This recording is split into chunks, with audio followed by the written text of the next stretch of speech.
The founding of the New Age movement can be traced back to the 19th century in Theosophy. This is the group that largely popularized this belief that we are heading out of the age of Pisces and into the astrological age of Aquarius, which to them will be an age of unity of humanity, an age of enlightenment, a spiritual age of consciousness, so to speak.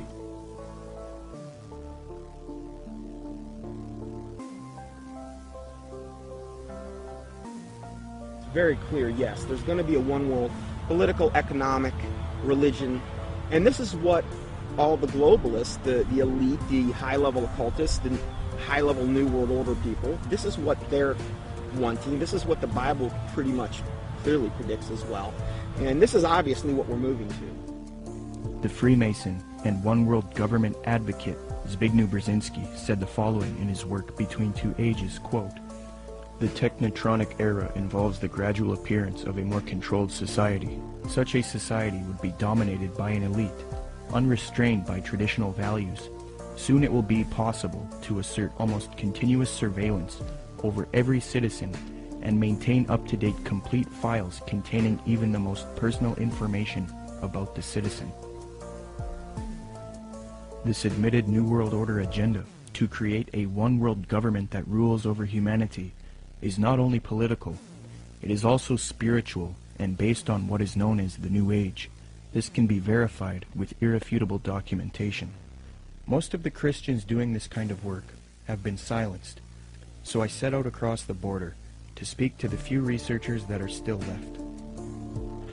There are not many researchers left who have not been deceived by the New Age.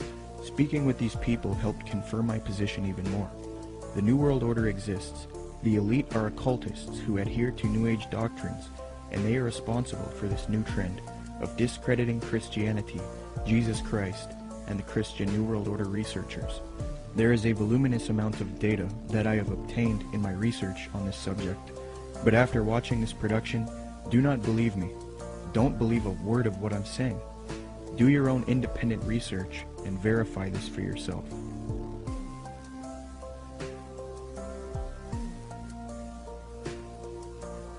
The very word secrecy is repugnant in a free and open society.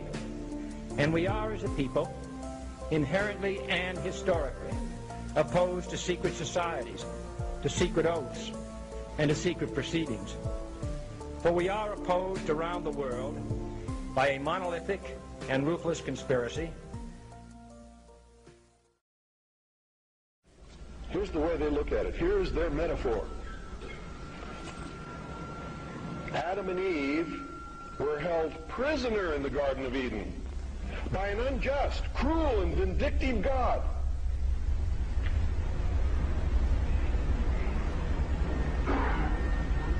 Until Lucifer, through his agent Satan, set man free from this garden by giving him the gift of intellect.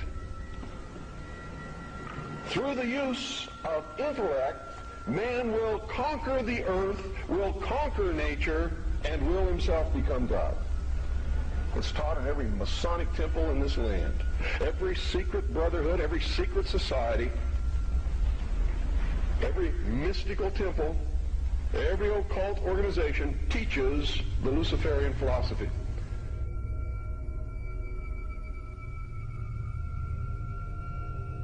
To understand the New World Order and the New Age worldview, we must go back into history and examine its origins. But first we must define our terms. By New Age, I am speaking about a worldview that has many facets and components, such as astrological and zodiacal beliefs in the New Age concept, channeling higher powers to achieve knowledge, meditation, the belief that all is one or forms of monism, the belief that we can attain godhood, esotericism, or in other words, reinterpreting ancient texts to find hidden meanings and unify all religious belief into one. The belief that we need a one-world system for the coming age of Aquarius. By New World Order, I am talking about a political agenda to create a one-world system, one-world government, one-world economy, unity of humanity into one organism, control over humanity, and submission of the masses. but today the largest countries of the world have agreed a global plan for recovery and reform. I think a new world order is emerging, and with it the foundations of a new and progressive era of international cooperation. To understand what is going on today with respect to the New World Order and the New Age movement, we must have recourse to the 19th century organization called the Theosophical Society. This organization in particular, among others, is largely responsible for the modern New Age movement and the political doctrine known as the New World Order. The founder of this organization was a woman named Helena Petrovna Blavatsky. Born August 12, 1831, Helena Blavatsky was very interested early in her life in the supernatural and the mythological. From 1848 to 1858, Blavatsky would travel the world to ascertain an understanding of the religious traditions of the world. She claimed to have traveled to South America, Egypt, Canada, France, Greece, Mexico, Tibet, India, Germany, and England during this time. It is said that during this travel she learned many mysteries, secrets, and occult knowledge from every walk of life. With all of this new esoteric information in her mind, she moved to New York in 1873. Then in 1875, she formed an occult organization called the Theosophical Society. She founded this society with two men, Colonel Henry Steele Olcott and William Quan Judge. According to Olcott, Theosophy already had thousands of members and branches all over the world by 1885. After New York, Blavatsky and Olcott established the Theosophical headquarters in India, and the membership roster grew increasingly as time went on. Blavatsky's influence came from her writings. Her first book was entitled Isis Unveiled, published in 1877. She started a magazine in 1887 called Lucifer Magazine. Her principal work, The Secret Doctrine, was then published in 1888. She then wrote The Key to Theosophy and The Voice of Silence. These works are now famous, and contained in these writings are the doctrines that helped mold the New Age movement to what it is today. It is said that part of Blavatsky's book, The Secret Doctrine, was channeled to her through an ascended master or highly evolved being called Kuthumi, who spoke to her. Belief in these ascended masters who communicate to humanity is very crucial when studying the New Age. We will look at that doctrine later. The age concept that says humanity is leaving the age of Pisces and entering the golden era or age of Aquarius was popularized by Blavatsky. She taught Theosophists, at any rate, some of them who understand the hidden meaning of the universally expected avatars, messiahs, socioshis, and Christs, know that it is no end of the world, but the consummation of the age, i.e. the close of a cycle, which is now fast approaching. Again, the messianic cycle of the man connected with Pisces. It is a cycle, historical, and not very long, but very occult, lasting about 2,155 solar years. It occurred 2,410 and 255 BC, or when the equinox entered into the sign of Ram, and again into that of Pisces. When it enters in a few years the sign of Aquarius, psychologists will have some extra work to do, and the psychic idiosyncrasies of humanity will enter on a great change. These Theosophists teach that Jesus was simply a representation of the age of Pisces, and that he was an initiate into the mystery schools, or cults of spiritual teachers and masters. They teach people that the new age of Aquarius is going to be that of a utopia, where the world unites into a one-world system, the exiting out of Jesus' age, and the entering into a new world teacher's age. They say each age is accompanied by a great world teacher, be it Buddha, Jesus, etc. So for the advent of the age of Aquarius, they claim a new world teacher will guide humanity into it. Blavatsky was reluctant to fuse these theosophic beliefs with politics, however. Nonetheless, she still advocated monism and a one-world brotherhood, or uniting, of mankind. In Blavatsky's book, The Key to Theosophy, she lists three main goals of theosophy: universal brotherhood of humanity without distinction of race, color, or creed; to promote the study of the world's religions and to investigate the hidden mysteries of nature.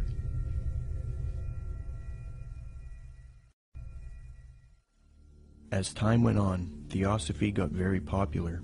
Many prominent figures would join the Theosophical Society from all over the world, and many popular doctrines of today's New Age movement would be molded and shaped by them.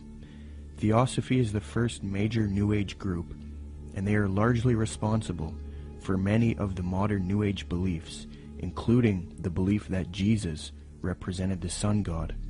After studying the occult and the esoteric in depth, I have come to the conclusion that the Zeitgeist movement and the Zeitgeist films are based on Theosophy, Freemasonry, and the New Age.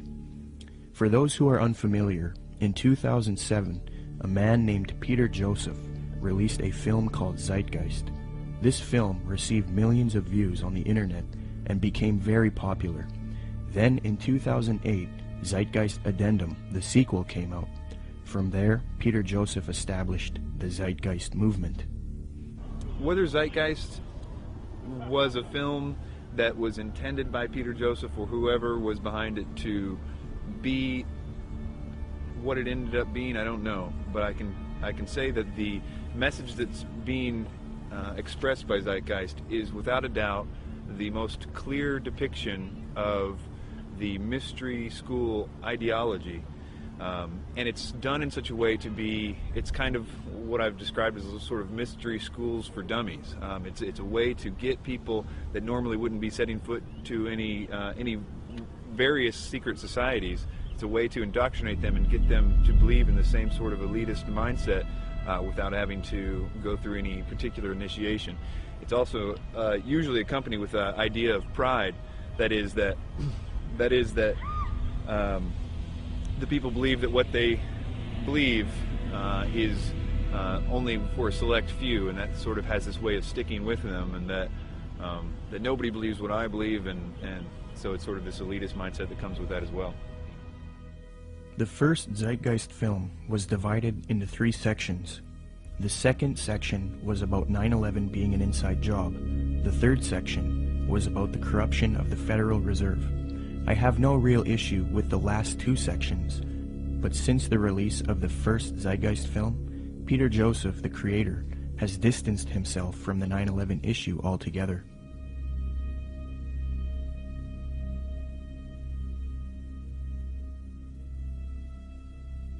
This makes me wonder if the only reason he spoke about 9/11 in the first film was to get the 9/11 Truth movement on board with his agenda. The first section of the film is what I have an issue with. Contained in this section is the modern belief system of the New Age movement, the Theosophical Society, and Freemasonry. With the Zeitgeist, it's, Satan's good at what he does, bottom line. And the first one, what they do is they come right out, and in the first segment, I think the first 38 minutes, they just go after Jesus Christ, his deity. Basically, what they try to do is convince everyone that Jesus Christ is just a knockoff of Horus and a lot of the other pagan deities, and they try to draw all these parallels and similarities. These parallels and similarities have all been debunked by Bible scholars and things. In fact, I think there's even a couple challenges up on the internet, the Zeitgeist Challenge, where they offer money if they can actually. So they've been debunked. I've done, oh my word, I don't know how many teachings debunking both movies. But if somebody were to see that for the first time and not know any different, oh, hey, it sounds convincing, sounds, this or that. And so what they've got to do is discredit the Word of God, the deity of Jesus Christ. As Theosophy grew, it produced influential figures such as Annie Wood Besant, born October 1st, 1847. She was a Marxist and a socialist. Besant was so inclined towards socialism that she defended it in public debates. One such debate was conducted between her and a man by the name of G.W. Foote, a secularist who supported republicanism. The debate was held at the Hall of Science on February 2nd, 9th, 16th, and 23rd, 1887, a 4-night debate series. The title of the debate was, "Is Socialism Sound?"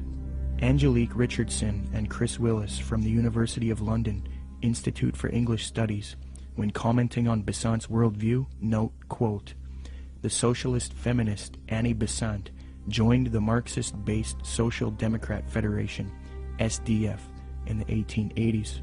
Annie Besant met the founder of Theosophy, Helena Blavatsky, in 1890, and she quickly read Blavatsky's material. Besant recorded her first acquaintance with Blavatsky. She wrote, quote, "I was standing with my hand in her firm grip and looking for the first time in this life straight into the eyes of HPB. We rose to go, and for a moment veil lifted, and two brilliant, piercing eyes met mine, and with a yearning throb in the voice, 'Oh, my dear Mrs. Besant, if you would only come with us.' I said a commonplace, polite goodbye, and turned away with some inanely courteous and evasive remark. 'Child,' she said to me long afterwards, 'your pride is terrible. You are as proud as Lucifer himself.'" Besant would get involved with the secret society known as Freemasonry. In 1902, she established the International Order of Co-Freemasonry, and then set up lodges all over the world with theosophic underpinnings.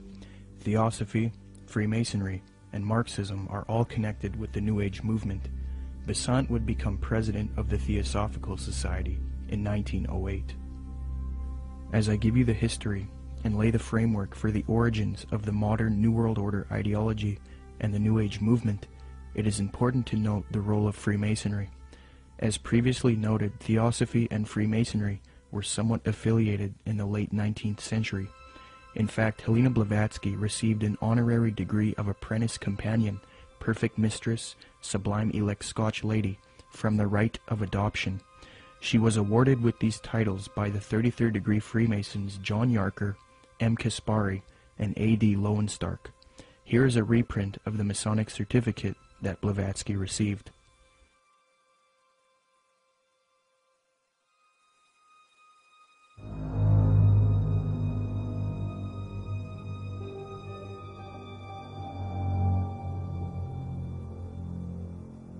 There are many different views on the origins of Freemasonry.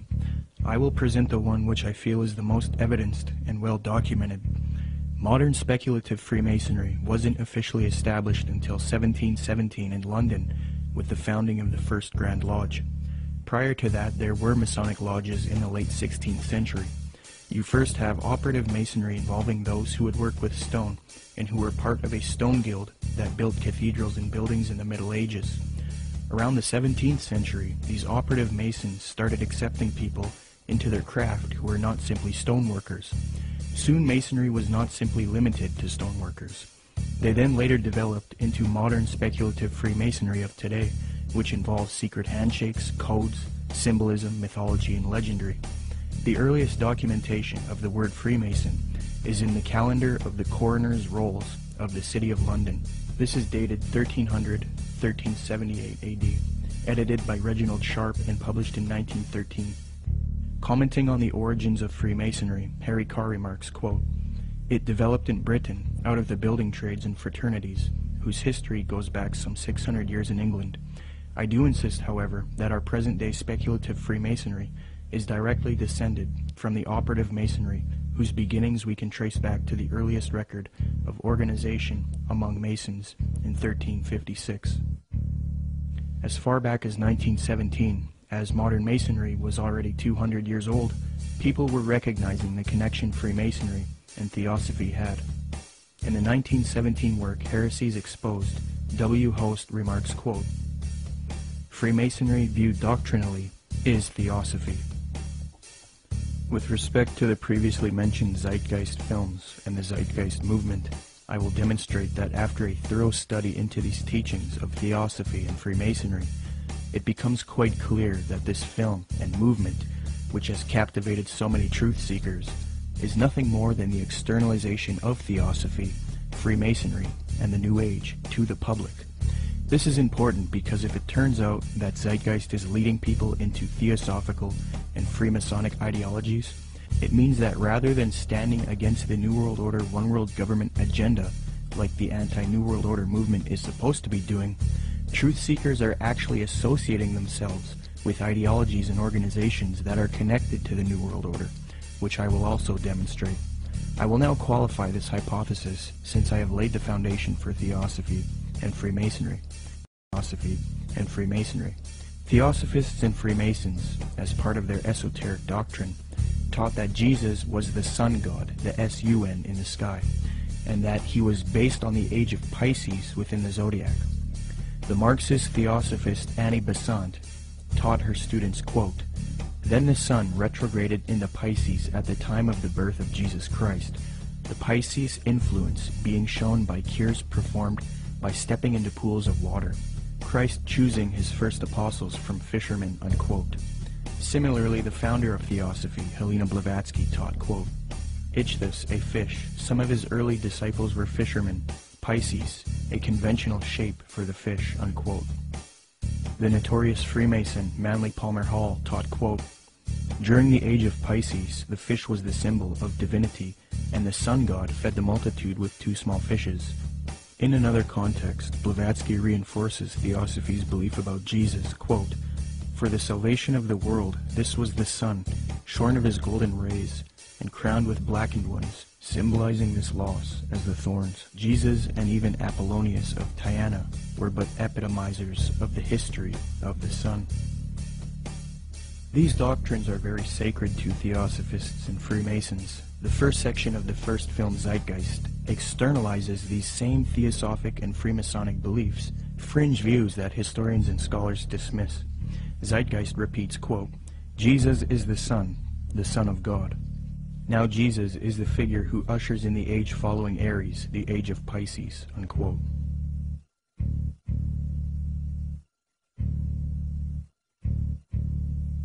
Now, noticing these parallels, one might think that Peter Joseph, the creator of Zeitgeist, was ignorant of the fact that he was indoctrinating people into Theosophic and Freemasonic ideologies. However, Zeitgeist is not only spreading these doctrines of Theosophy and Freemasonry, but Zeitgeist also associates itself with prominent Theosophists, Freemasons, New Agers, and occultists in their own transcript for the film, leaving little debate as to the connection it has to these groups.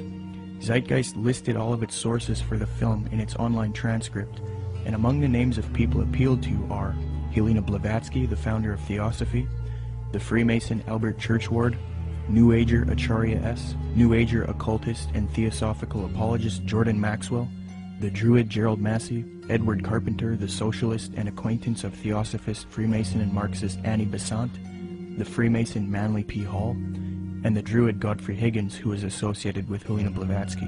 The fact that Zeitgeist chooses to associate itself with these prominent Freemasons, Theosophists, New Agers, and occultists shows us why the truth movement should avoid them. It is a well-known fact that these same esoteric organizations have openly stated that they wish to indoctrinate the public with their esoteric religious ideas and externalize their views to humanity, eventually resulting in a new world order for the age of Aquarius, which they all await with anticipation. Let me qualify this. As Theosophy grew, it produced another prominent woman named Alice Bailey, born June 6, 1880. She is one of the most influential Theosophists, and it was her who was responsible for convincing New Agers that humanity needs to make a one-world government and one-world religion for the age of Aquarius. In order to achieve this system, she deemed it necessary to teach humanity the religion of Theosophy and Freemasonry, the same doctrines that Zeitgeist is now spreading. Speaking on the spiritual war between esotericists and people who refuse to accept the New Age, she says, quote, "It will be fought largely with mental weapons and in the world of thought. It will involve also the emotional realm from the standpoint of idealistic fanaticism. This inherent fanaticism will fight against the appearance of the coming world religion and the spread of esotericism. It must not be forgotten that only those souls who are on the probationary path or the path of discipleship will form the nucleus of the coming world religion. There is no question, therefore, that the work to be done in familiarizing the general public with the nature of the mysteries is of paramount importance at this time. When the Great One comes with his disciples and initiates, we shall have the restoration of the mysteries and their exoteric presentation as a consequence of the first initiation." Alice Bailey also reveals that Freemasonry is meant to produce advanced occultists and is in accord with the theosophical goals.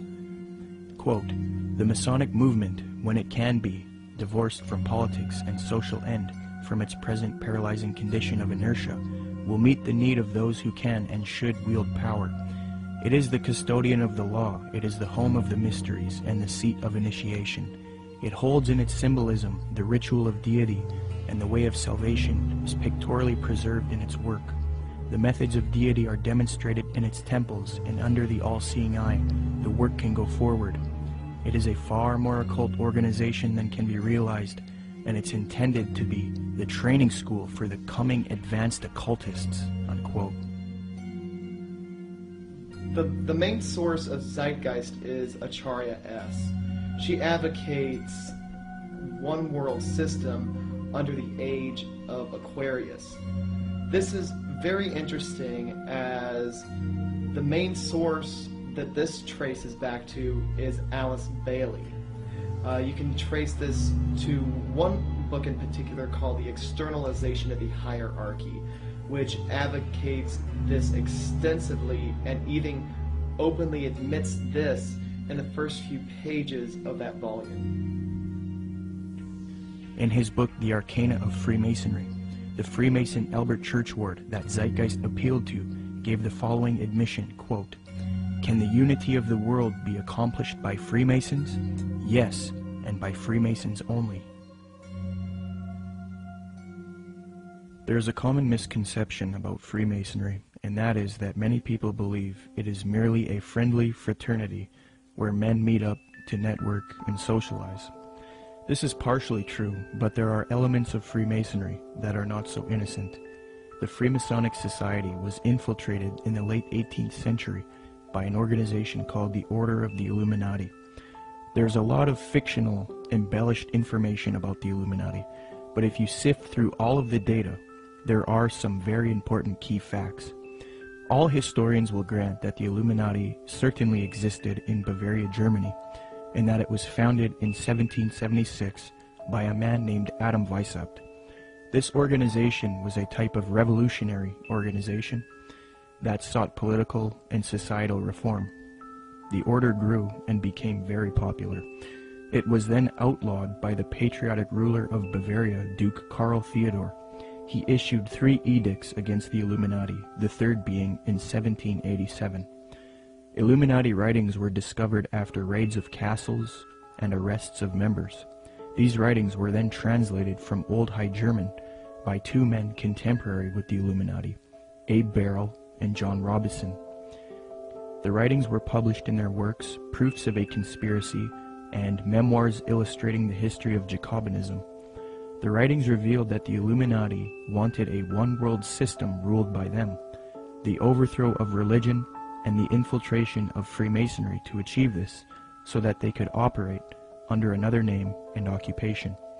The founder of this order, Adam Weishaupt, stated, quote, "Do you realize sufficiently what it means to rule in a secret society, not only over lesser or more important of the populace, but over the best of men, over men of all ranks, nations, and religions, to rule without external force, to unite them indissolubly, to breathe one spirit and soul into them, men distributed over all parts of the world."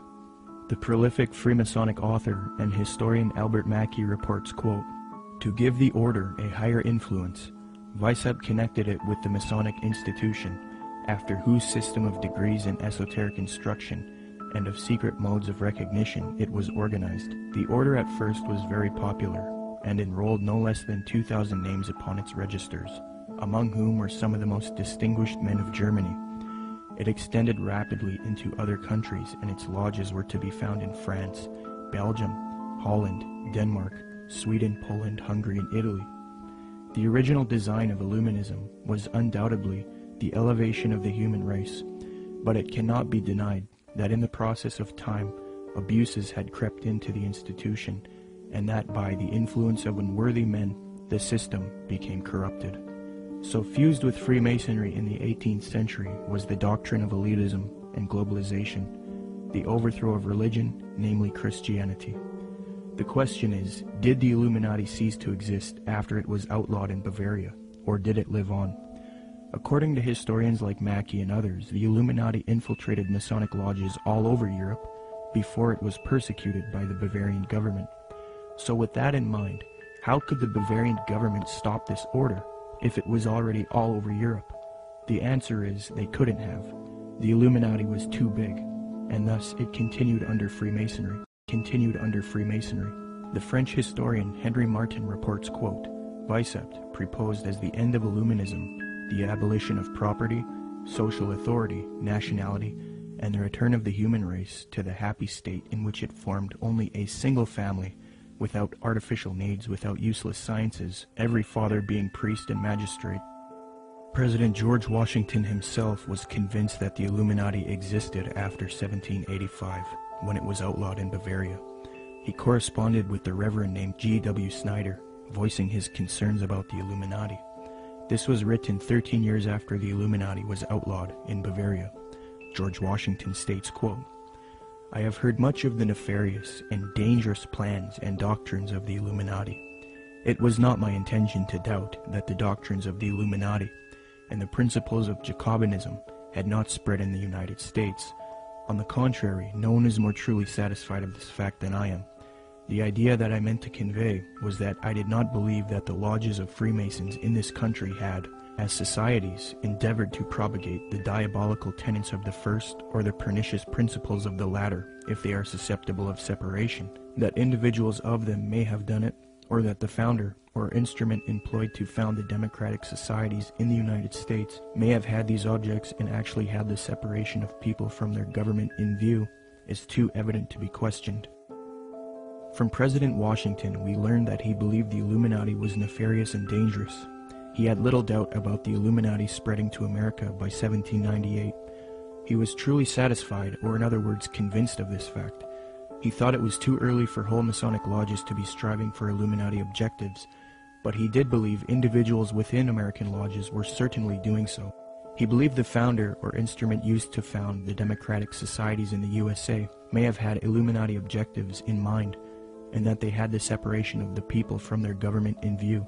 According to Washington, these things are too evident to be questioned. That same year, the president of Yale University, Timothy Dwight IV, spoke out against the Illuminati.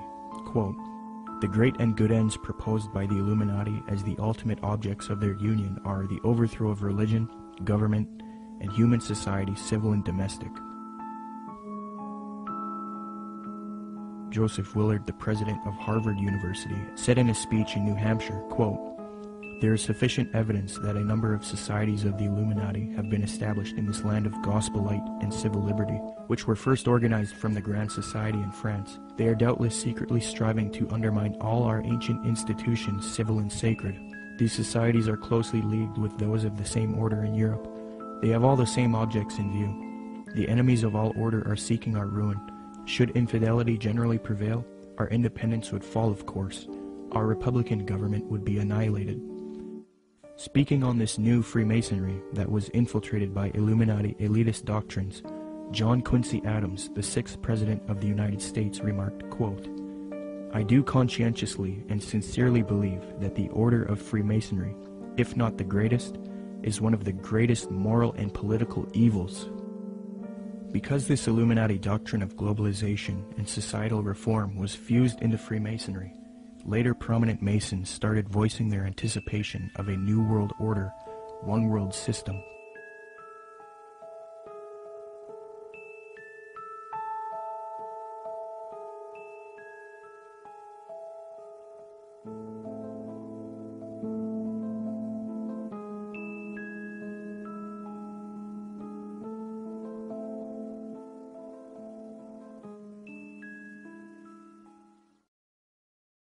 Freemasonry is just one of many ways to get people into the occult.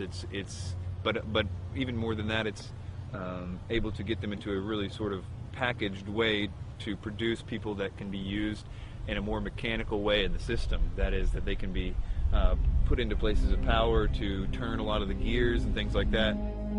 Let me demonstrate that the high levels of Freemasonry and Theosophy are now simultaneously striving for a new world order, one world religion. Their dogma is that for the upcoming age of Aquarius, humanity needs to unite into a one world government or new world order.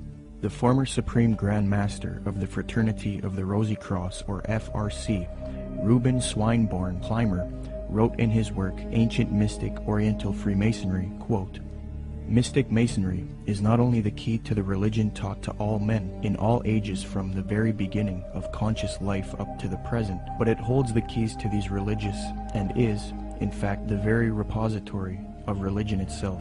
It has for its object the uniting of mankind into a universal brotherhood."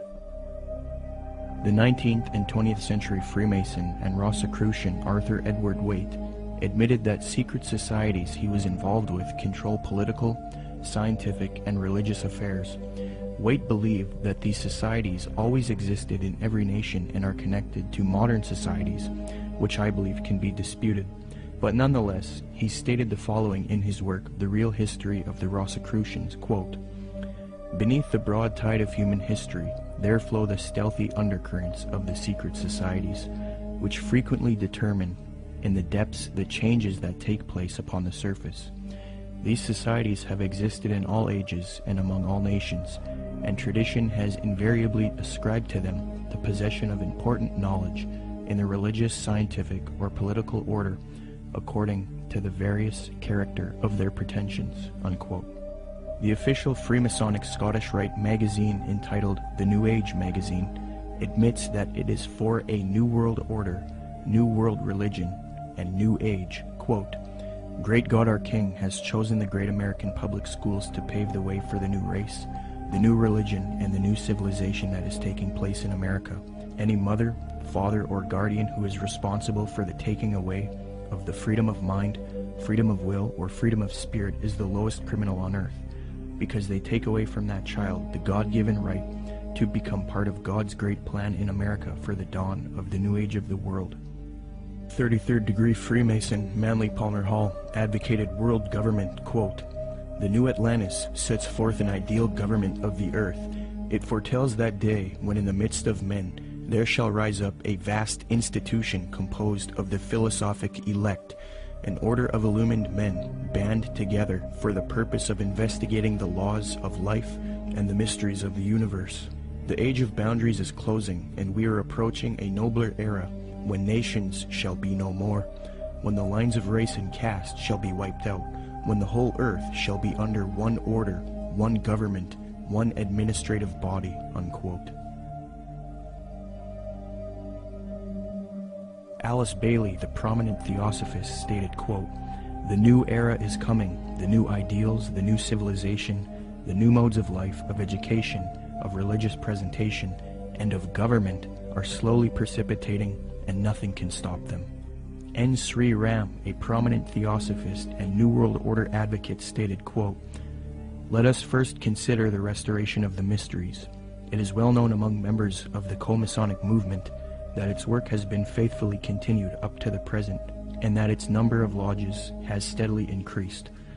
I imagine that at such an auspicious time, when the inner and outer worlds will have come much nearer together, some of the great leaders of the hierarchy might take part in the outer work of reconstruction, and will then become the recognized leaders of the new world government," unquote.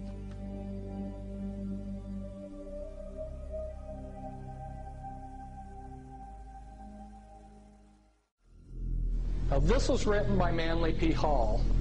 Manly P. Hall was both a Grand Master within Freemasonry, and he was a Grand Master in the Illuminati. And he says, "All of sincere heart will find consolation in the conviction that powers beyond and above human corruption continue to administer the destiny of the globe. It would be a mistake to confuse the governing bodies with the various sects which pretend to authority but give no indication or proof that they can manage efficiently even their own affairs." Now, Manly P. Hall knows who he's referring to here because he's part of that secret body. But of course, he speaks positively of it. The Zeitgeist films and movement have more ties to Theosophy and Freemasonry.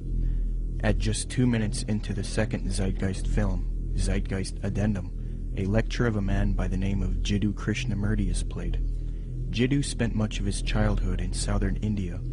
Jiddu's father was a member of the Theosophical Society in southern India. When Jiddu was a boy, he was discovered by the theosophist C.W. Ledbetter. Ledbetter was a man who was brought up on charges of immoral behavior with young boys, yet he still had a close relationship with the president of Theosophy, Annie Besant. Ledbetter and Besant would adopt Jiddu and take him to England. They raised him and brainwashed him into the theosophic esoteric teachings. They were convinced that he was their return of the Christ and that he would lead humanity into the age of Aquarius as the world teacher for the new age. Jiddu thought he was the Christ for many years due to being brainwashed, and he would give lectures speaking with authority on esoteric and occult matters. However, Jiddu became reluctant, and after many years decided not to be the Christ of Theosophy. He was a false Christ, and he later departed from Theosophy.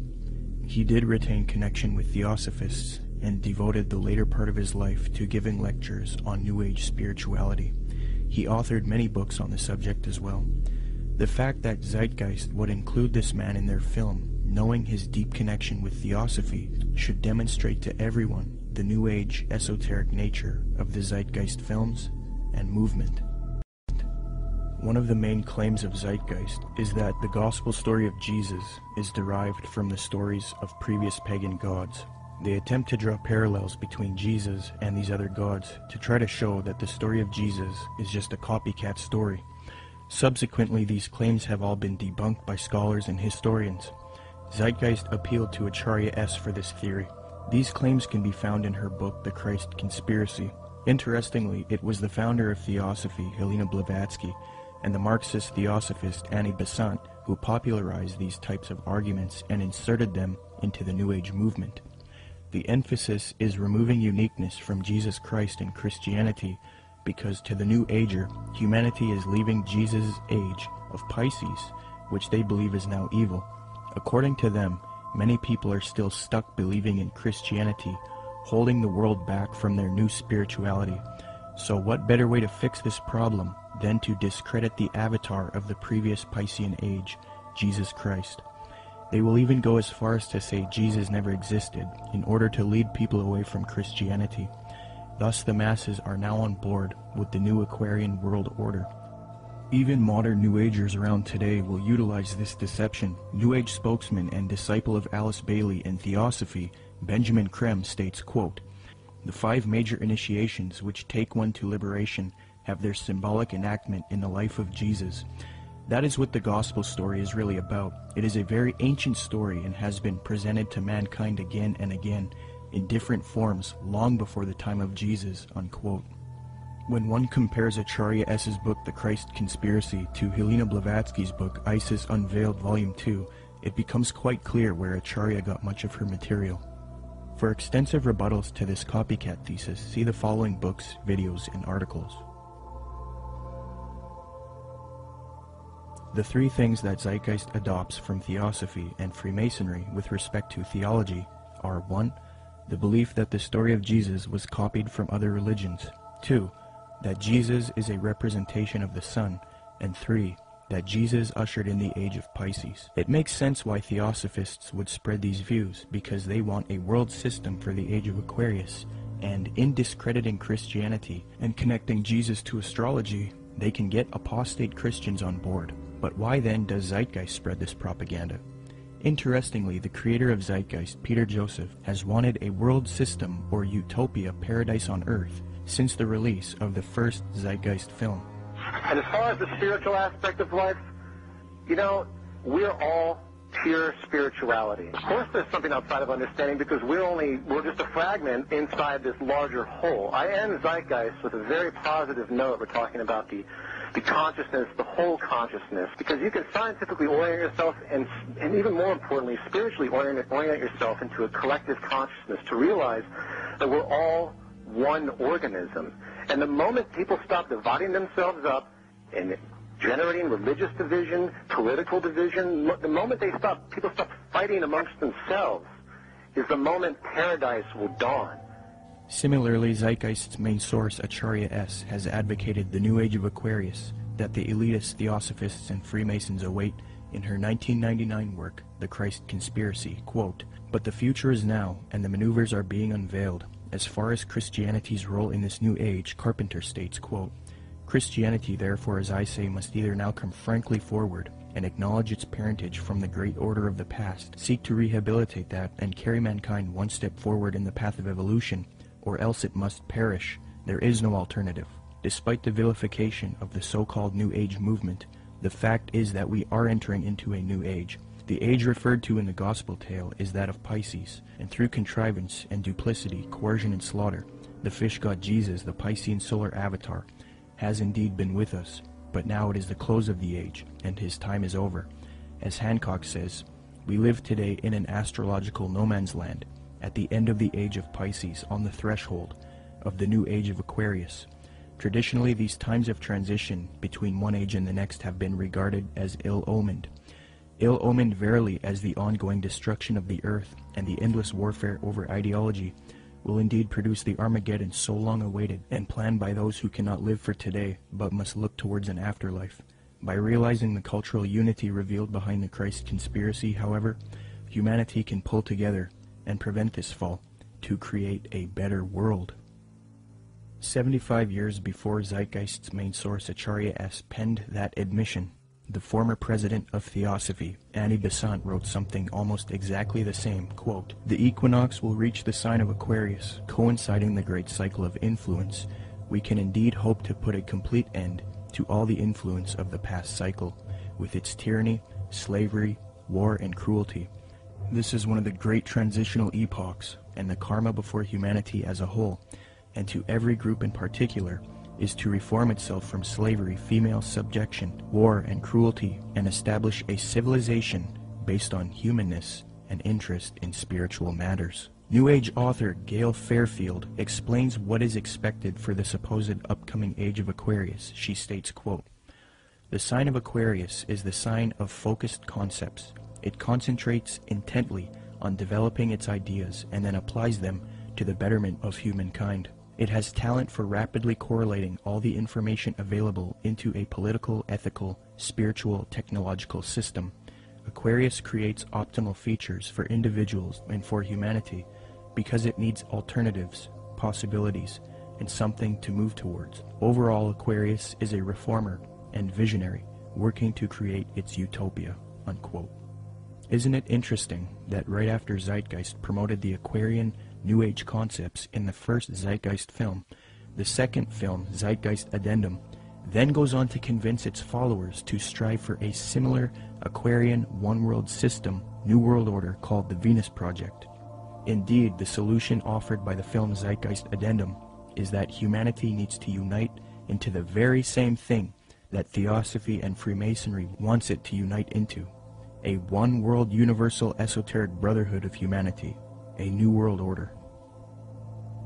I think that the coming new system that the occultists speak of it's really crucial to understand that what they're talking about is not going to look like what we think the New World Order's control grid will look like. They believe that the utopia will be one of a spiritual utopia, one that's free of wars and religion. It's easy for a lot of people to have idealistic views about it.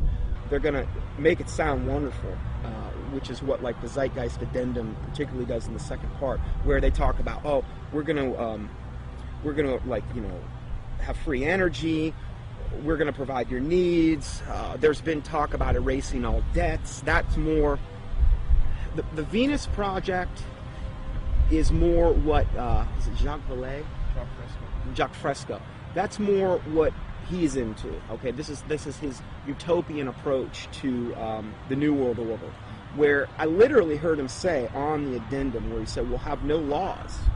All laws will be done away with." I thought to myself, all law. I mean, nobody's going to have to work. It's just going to sound like wonderful. I mean, he's talking about how are people going to make livings. Well, you won't have to, and you can do whatever you want. And if you make a painting, you can give it to somebody. I mean, this utopian world, but it's going to come at an extremely high price regarding the mark of the beast. It's not going to be what they're cracking it up to be. And most likely, it's only going to come with massive depopulation.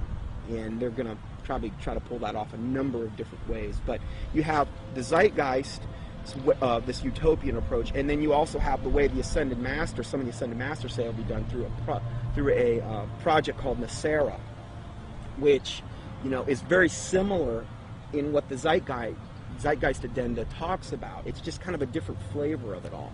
So, which one they're actually going to be able to pull off? If the Lord lets them do it, it's kind of up to the Lord. It's hard to say which way it'll go. Which one they're actually going to be able to pull off? If the Lord lets them do it, it's kind of up to the Lord. It's hard to say which way it'll go. The Venus Project looks like Francis Bacon's New Atlantis, this concept that has been with the occult realm for a long time. Whether they call it the New Atlantis or whether they call it some coming utopia or some Platonic version of the New Age, the New World Order, a lot of people, those terms were viewed in a completely different context that I think a lot of us in the truth movement see the New World Order. It's a totally different thing that they're hoping will happen. And I think that we can be in danger if we think that the New World Order is just going to be a police state control grid, which I think it will be, but I think it will be in the context of a lot of supernatural things going on. So it's going to look like the old world order is gone, and in doing so, it's going to be exactly what those like Francis Bacon and all the others have mentioned. This New World Order is going to be proposed to look just like the Venus Project, but I can tell you that won't be the case for very long. It might be right at the beginning, but not as it goes on. According to the New Agers, Theosophists, as well as many elitists and Freemasons, there exists a group of highly evolved men and women called the Masters of Wisdom.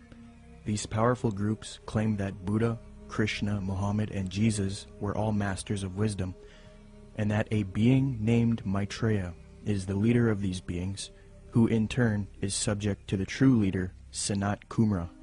New Age Theosophist Dane Rudhar concedes that the leader of the Masters, Sanat Kumara, is in fact Satan, according to the esotericists. Quote, Satan is an anagram for Sanat Kumara, who in the esoteric philosophy of India is the Promethean being who gave mankind the fire of self-conscious and independent individual selfhood, unquote. John Michael Greer in the New Encyclopedia of the Occult notes, quote, Satan has a possible echo in theosophic lore, where the Lord of the world, the spiritual ruler of the earth, and the head of the Great White Lodge is Sanat Kumara, a lord of the flame who descended to earth from Venus in a fiery chariot some 6 million years ago, unquote.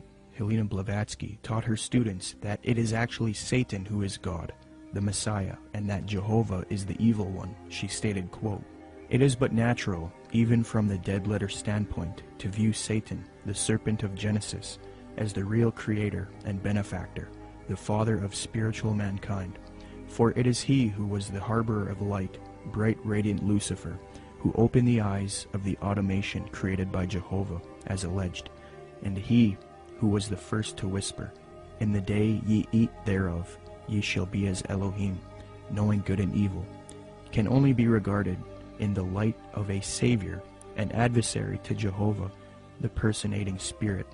He still remains in esoteric truth, the ever-loving messenger, the angel, the seraphim and cherubim, who both knew well and loved still more, and who conferred on us spiritual instead of physical immortality. The Theosophist H. Alexander Fusel seeks to deify Satan, quote, Satan, then, was originally a divine being destined to carry light and life to the netherworlds. He stands for the gift of free will and self-conscious mind to man, a power which at once seduces and uplifts man, for with free will comes the power to go astray. Satan is therefore man's teacher, unquote. Once you are willing to give worship to Satan is when you are given a certain kind of power that the deceived, those that are just thinking it's them or thinking that something else, can't have access to. So Freemasonry is a systematic way to get people to that level without actually just coming out and saying it right at first. One of the former leaders of the Theosophical Society, who was contemporary with Blavatsky and Annie Besant, tells us what the 19th century position on Satan is.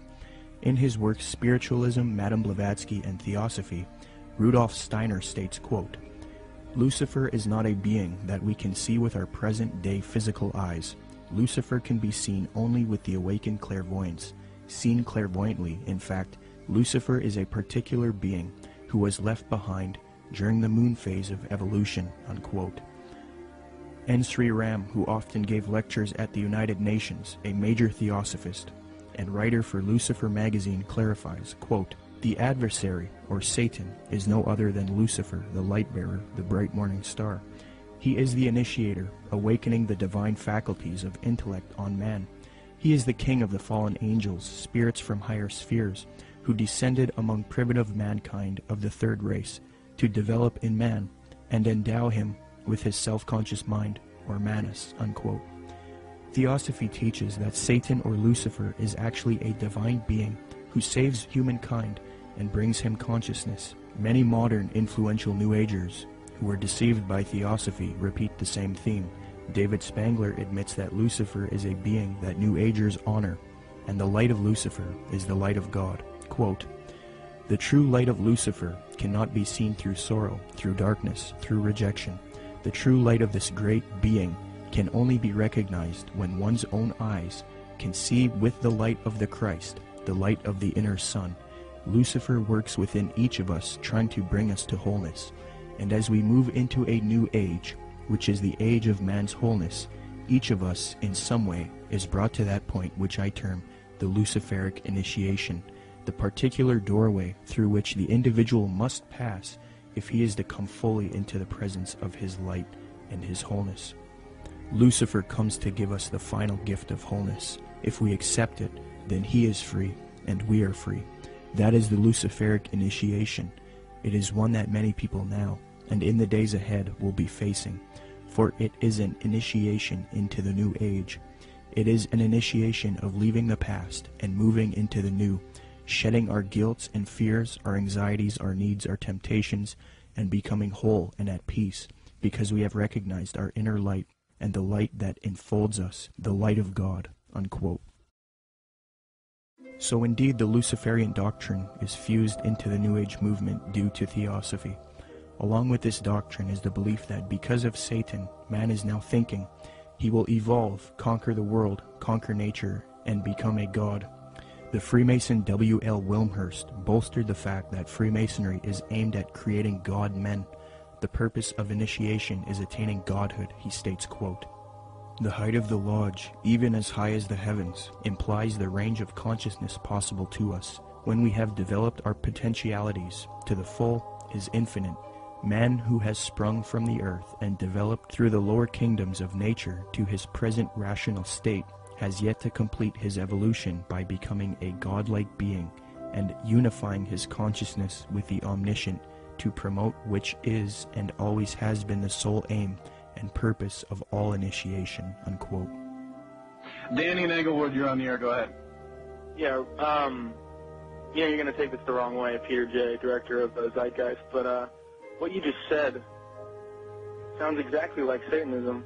Not saying that you are satanic. I don't believe in Satanism. If you want to use that word, you know what Satanism that's your own, that's you know your what own idea. Satanism is?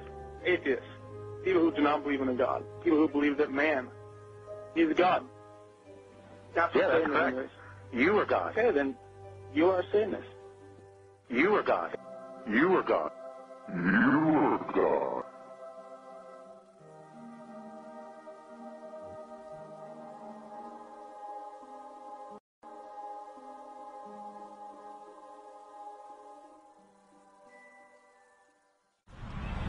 Okay, can you tell us about Benjamin Creme, Maitreya, and the Ascended Masters? Okay, well, Benjamin Creme was born in 1922, and in 1959 he was contacted by one of the masters, Ascended Masters. They don't really get real specific who actually contacted him first, but what they did is asked him if he wanted to participate in this coming, where he would actually talk about and be kind of like the John the Baptist for the coming Maitreya, as they called him. And he accepted, and in 1975 he started Share International, which is kind of like the mouthpiece for who they call Lord Maitreya. And in 1977, Maitreya actually made, according to them, his physical appearance, where he came from the Himalayas, and supposedly he occupied a body, came in on a plane from the Himalayas, and they even used that whole thing about him coming from the Himalayas in 1977 to say that this fulfills the Bible scriptures where it said he will come in the clouds, which is such a joke. But so Maitreya has really been, or Benjamin Creme has really been, like, again, the kind of like the false version of John the Baptist for Maitreya ever since, really. He's went around, lectured. He lectures at different and various occult groups. He lectures at Masonic halls and these types of things, places where he feels comfortable at. And he's been trying to herald in Maitreya for a long time. They've made many predictions where, they said, okay, he's most likely going to appear within this time frame, and most of the time they've just got everything wrong. So they'll say, well, he could appear any moment, but we don't really know when. The New Age religion, folks, is going to have a worldwide leader, a charismatic political and religious leader that they call Lord Maitreya. At least so far that's who they call him, or that's what they call him. This individual, as far as I know, has not made his public appearance yet, but the New Agers claim that he is on the earth at the present time. They claim that he came to live with the Asian community in East London, England, in July 1977 by descending from his ancient retreat in the Himalaya mountains along the border of India and Tibet. They further believe that his imminent emergence into full public view is assured. They also claim that this individual is the one that the Christians call Christ, the Jews call the Messiah, the Buddhists call the fifth Buddha, the Hindus call Krishna, and the Muslims call the Imam Mahdi. In other words, all of the major religions of the world are awaiting the arrival of this one individual. And they say that he is on the earth now, patiently waiting for the appointed time to reveal his existence to the peoples of the world. They say that he will apparently assume the leadership of all of these religions, and when he does, he will create a one-world religion. The New Agers have written that in the esoteric tradition, previously defined as being intended for or understood by only a chosen few as an inner group of disciples or initiates, in other words, the esoteric means hidden. They claim that the word Christ is not the name of an individual, but the name of an office or function within the spiritual hierarchy of masters. They claim that the masters are a group of perfected men who have guided human evolution from behind the scenes for centuries, and they believe that this Lord Maitreya is that Christ. Now, Manly P. Hall has written of this individual by identifying him as, quote, the way, the truth, and the life, which coming to every life redeems all who accept it, unquote.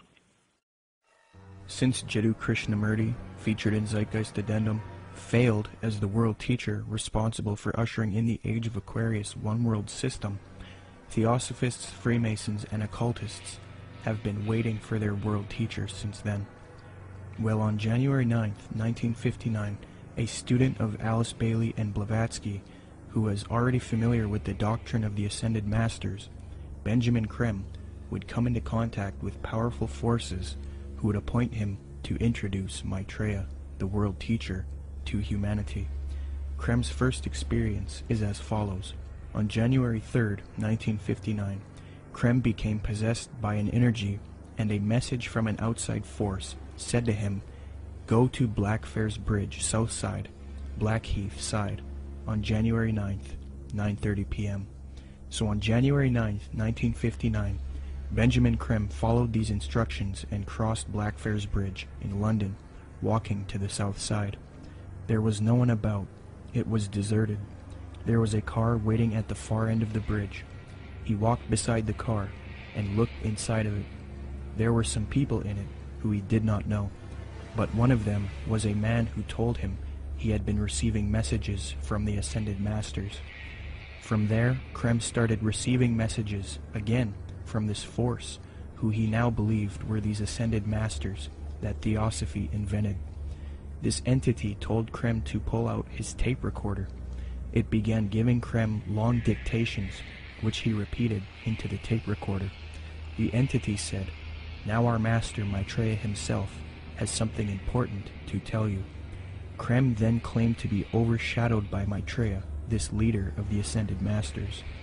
In a sense, he was possessed by Maitreya. Krem claims that the experience was that of total identification with everything and everybody in the world, a kind of universal experience such as he had never felt. He was filled with a foreign tremendous energy.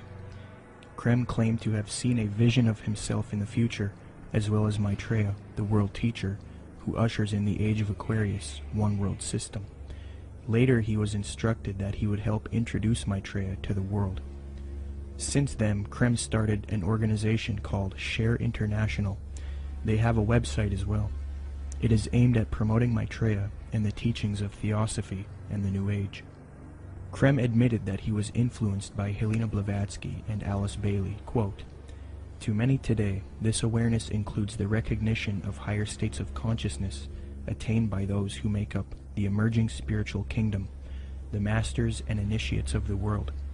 Their existence was first revealed in modern time by H.P. Blavatsky, co-founder of the Theosophical Society, as long ago as 1875. A more detailed communication about the masters and their work was given by Alice A. Bailey between 1919 and 1949.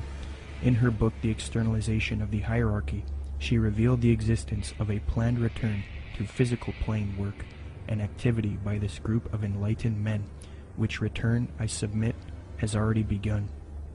I think that what Blavatsky wrote down, even by her own admission, was not written by a ascended master, and I don't think that ascended masters exist. She was being deceived. Regardless of what we think, we have to at least believe her and the others involved in the high levels of the Theosophic movement, that what they got, the core levels, their secret doctrine, was given to them by off-world entities. The research becomes, who are these off-world entities? And this is the other part of that research. Is what those entities said true or not? I understand that it's very poetic. It's very easy and seductive to believe, because when you read some of her stuff or some of the other stuff that's written directly from demonic entities, it's extremely seductive. We must understand that these beings are thousands of years older than us, and they're very smart. We're no match for them. The smartest of us are no match for the intellect of them, but their desire is to deceive us. So we are outmatched in this regard. So that's why it's seductive when we read it. The most current thing that they're doing right now has been since last December, this supposed star sign, which is really, again, they just try to knock off from the Bible as much as they possibly can. This is like a knockoff of the Star of Bethlehem in the Bible. And in that, they're saying that there's going to be these, what they call star-like luminaries in the sky. 4 of them that are in different quadrants of the earth. They're 5 times the size of a football field, according to them. And people are seeing these things, and they've got a whole, up on shareinternational.org, they've got a whole section devoted to this, where people are sending in pictures, there's stars, and what they are, spaceships. That's what they're admitting to at this point. And more people are seeing them, but evidently this is going to be the thing that really, really heralds in Maitreya, up until they have the day of declaration when he makes his public emergence. And this is supposed to be on the major media? Yes. When he makes his big debut, what they've said is they've already secured an interview with a major U.S. TV network, and then one in Japan, I believe, as well. So during this time, he's going to, the day of declaration, supposedly he's going to basically telepathically communicate with masses and masses of people. They supposedly will hear them in their own language. They'll be able to comprehend him. Supposedly they'll feel this infinite love. And there will be many also supposed miraculous healings taking place around the world at the same time. And most likely, this day of declaration will come on the heels of some or multiple cataclysmic events, most likely the first thing being an economic meltdown, which is what he's predicted way back from the 90s. And what does Maitreya promise? What does he want to achieve? What are his goals? Well, you know, if you look at the word Share International, which is the name of the site, you know, if you read what he says, he wants the world, resource sharing of the world. He doesn't want there to be any, supposedly, any inequalities of the world. You know, you look at what he says that he is. He says that he is the Christ that the Christians are expecting, the Messiah the Jews are expecting, the fifth Buddha the Buddhists are expecting, Krishna the Hindus are expecting, and Imam Mahdi that the Muslims. So he's kind of everything rolled up into one. He's like the total package. He's going to give and be able to unite and put all of the various and different religious systems, the major religious systems, all on the same page. And the Bible says that when the Antichrist comes, he's going to come with all lying, power, signs, and wonders. And he's going to deceive the whole world by which the miracles that he's going to do. So he's taking credit for every single miracle that's going on right now, whether it's a Marian apparition, which would be to him the ascended Master Mary, because he's got a whole band of masters that he's going to be coming with. And so he's taking credit for everything. Every miracle that you're seeing going on in the world right now, whether it's a Catholic miracle, whether it's some type of energizing of the water, whether it's some bleeding statue, whether it's, you know, some Hindu miracle, crosses of light, they've seen those in various churches. He's taking credit for all of that. And I think what we're going to see and what he says we're going to see, in fact, I just read this in their last report, Benjamin Krem has said also with the UFO sightings, he says they're going to increase up until the time when he makes his emergence. And he's going to come on the scene. He's going to be able to explain all of this and try to put everybody on the same page. My personal belief is that the Antichrist, or the world teacher, will seem to actually be Christ, in the sense that he will seem to destroy some old system and some old bad leader. And I think that it will somehow be tied to, I don't know, this is my guess, but it will somehow be tied to some sort of fake or alien invasion or presence of some sort. I don't know if Maitreya fits all those characteristics, but I wouldn't doubt it for 1 minute if he was. My personal opinion is that Krim is somebody who is being talked to by entities and is doing what he's told to be doing. But you have to understand, a lot of times with people that are channeling entities like that, they oftentimes do and say things that don't come true, because the demons themselves don't know when. They're still on a timeline that they can't tell when something's going to happen. So they're always keeping something ready to happen in case when they finally can. So in the case of that, like if you look at the Blossom Goodchild thing and these ideas that were consistently put out by channeled entities and things, it never came to pass because they don't have control over the timeline. They just have to always be ready.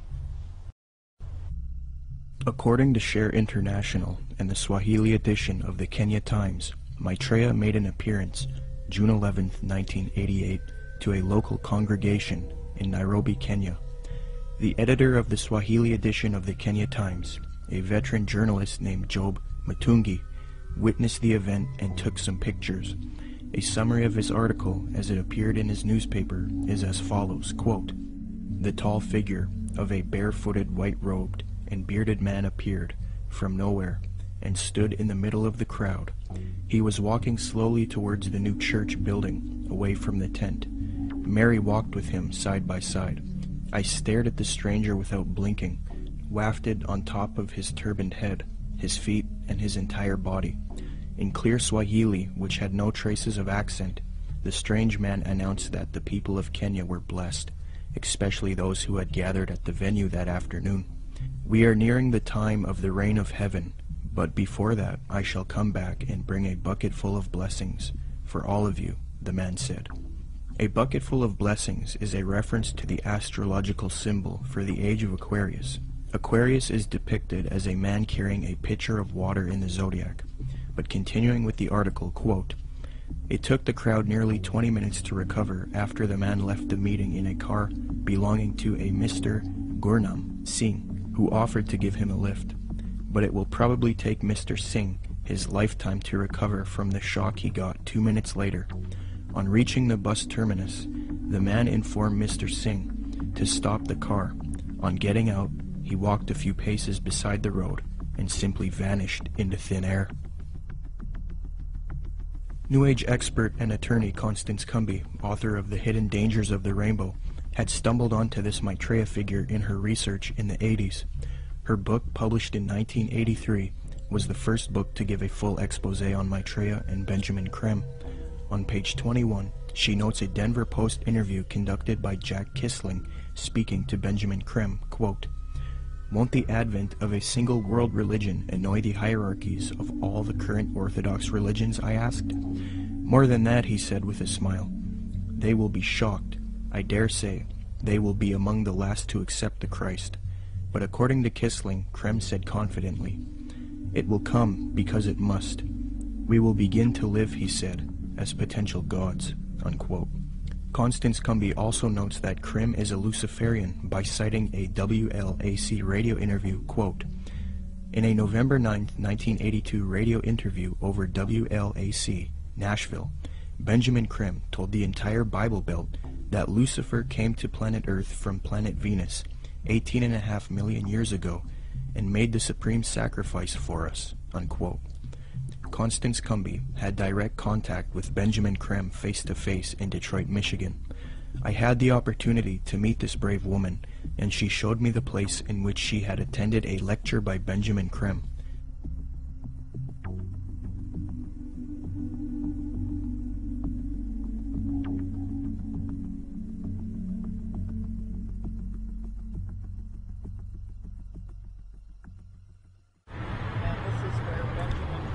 Spoke to a packed crowd November 4th, 1981,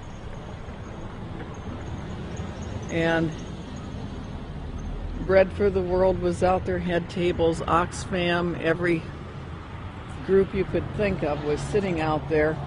They were passing out brochures. The brochure is reproduced in both of my books. Benjamin Creme came in.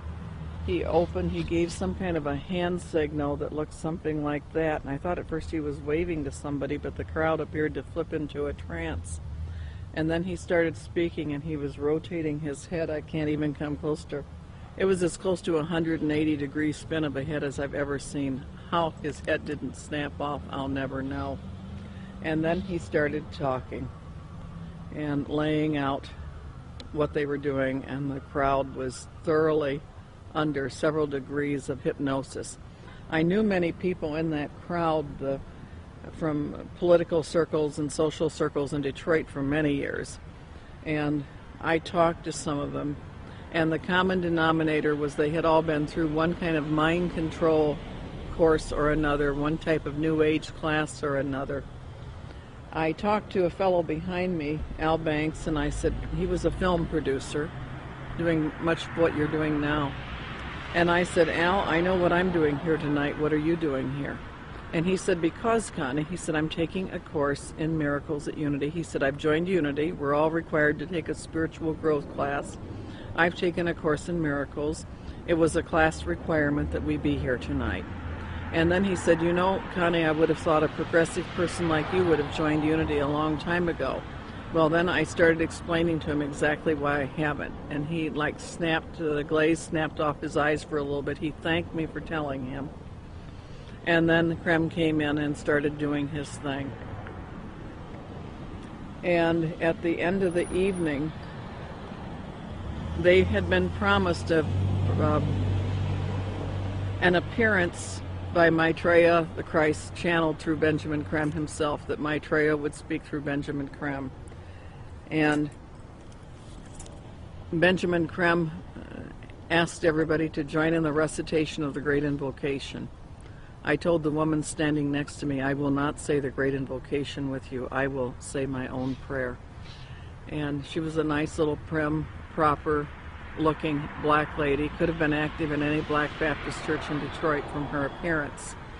And she said, "No, that's all right, honey. We all have our own paths to God." I said, "The reason I will not say the Great Invocation with you, the scriptures clearly said that the Antichrist would come denying that Jesus was the Christ."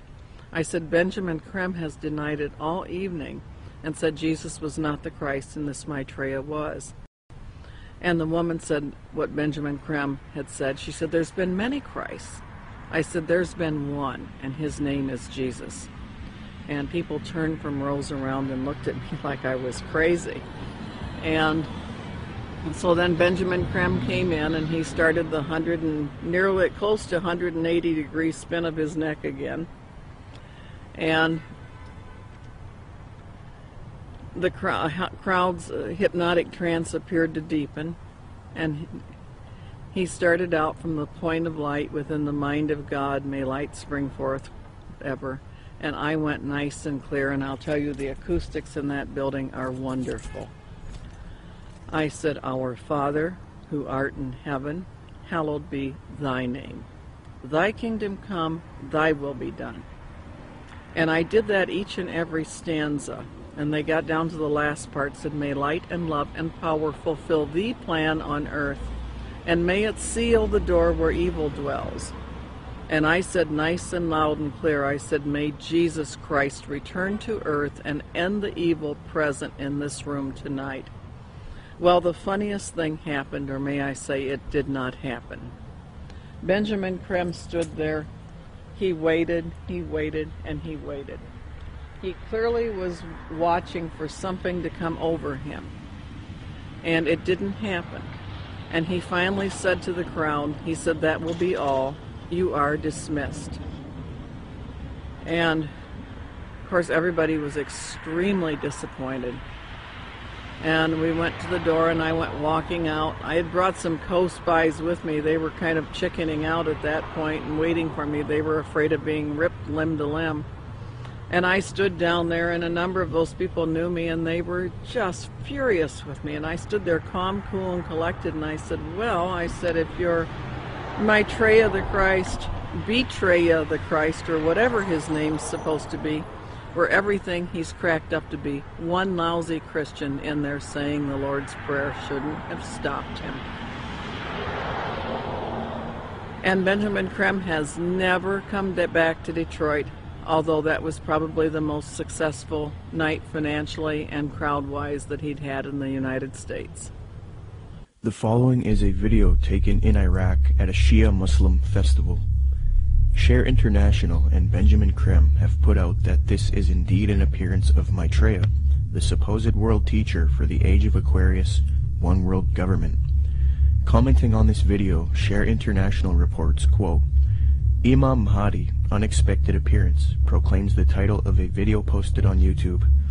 A miraculous figure of glowing brilliant white light appeared on a video filmed in Karbala, Iraq, on the night of Ashura, 6 January 2008.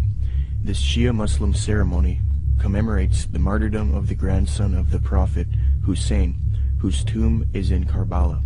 Benjamin Creme's master confirms that the light figure is Maitreya, Imam Mahdi to the Muslims, and that his dance-like movements with a sword remind us of his coming with the sword of cleavage. Could this be real, or is it a hoax? Is Maitreya real, or is he a hoax? Whatever the case may be, it turns out that it is not only New Agers and occultists who believe in this Maitreya, but politicians, presidents, and elitists also follow Maitreya. Wayne Peterson, a retired American diplomat and admitted supporter of Maitreya with connections to the Pentagon and the United Nations, stated the following about Mikhail Gorbachev in the White House in a Vision magazine interview, June 20th, 2000. Reporter Kendall Klug asks, I believe Mikhail Gorbachev has publicly stated his belief of the existence of Maitreya. Do you know if this is true? Wayne Peterson answers, I have one little story I could tell you about Gorbachev. A friend of mine who has worked with the World Bank went to the Heads of State conference in Europe and gave a speech where he borrowed many of Maitreya's ideas for economic reform out of a book by Benjamin Creme that I had given him. He told me that he had read the book on his flight to Europe and realized that his keynote address to these world officials, especially presidents and prime ministers, it was a very high-level meeting, was going to be very boring, with many having heard similar sentiments over and over. So he thought he would throw in some of Maitreya's ideas into the speech. The country he was in had a reigning monarch who invited him to lunch the next day. When he showed up for lunch, there were 16 to 20 people there, including Mr. Gorbachev. The monarch of this country said to my friend, I suppose you're wondering why we invited you here today. Well, we are all curious about where you got those ideas for your speech, which you presented yesterday. He said that my friend Wayne gave me a book written by Benjamin Creme about Maitreya's mission. Immediately they nodded their heads. We thought so, was the apparent response. That's why we invited you here. We all know of Maitreya, and we're doing what we can for him. But we are not able to say anything publicly because we are world leaders.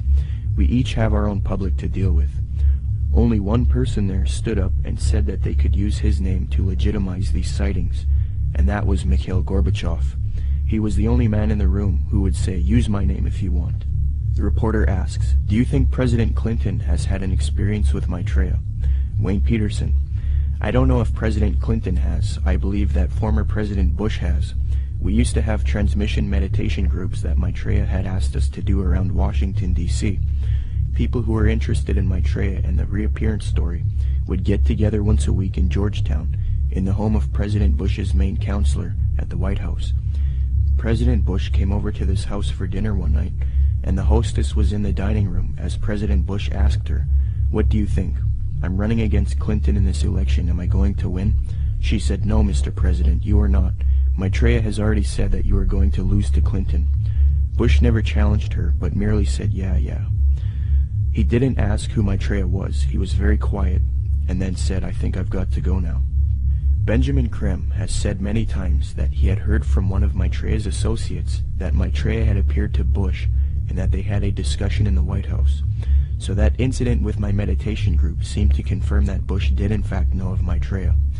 I do know people in the White House have been visited by Maitreya many times, and the people I'm talking I've seen on the front page of the Washington Post, standing next to the president."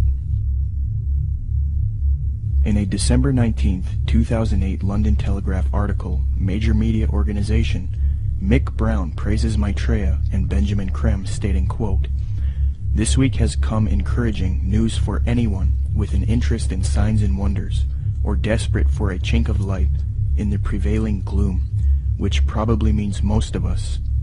A savior is at hand."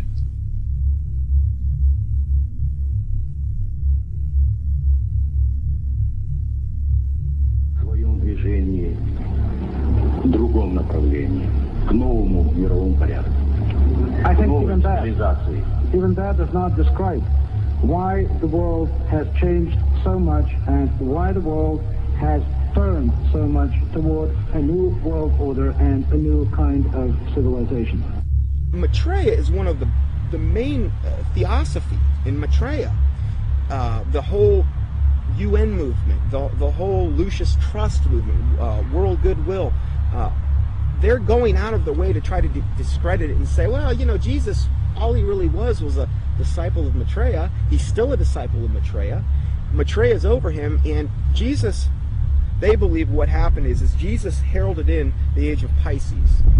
Now what we're going to be doing is now we need to herald in the age of Aquarius. This is where the New World Order comes in, and this is what Maitreya is going to bring. So we're going to de-emphasize Jesus, and we're going to move over to Maitreya. Jesus is just a disciple of Maitreya anyway, according to them.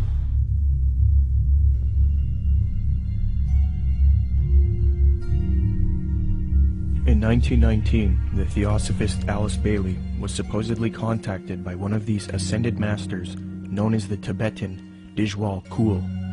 From 1919 to 1949, Bailey would write 24 books, and according to her, she would do automatic writing, a new age way of channeling and letting the force write for you. Bailey would create Lucifer Publishing, which would distribute the works of Helena Blavatsky and the Theosophical Society. She would later change the name to Lucis Trust because Lucifer Publishing was too controversial.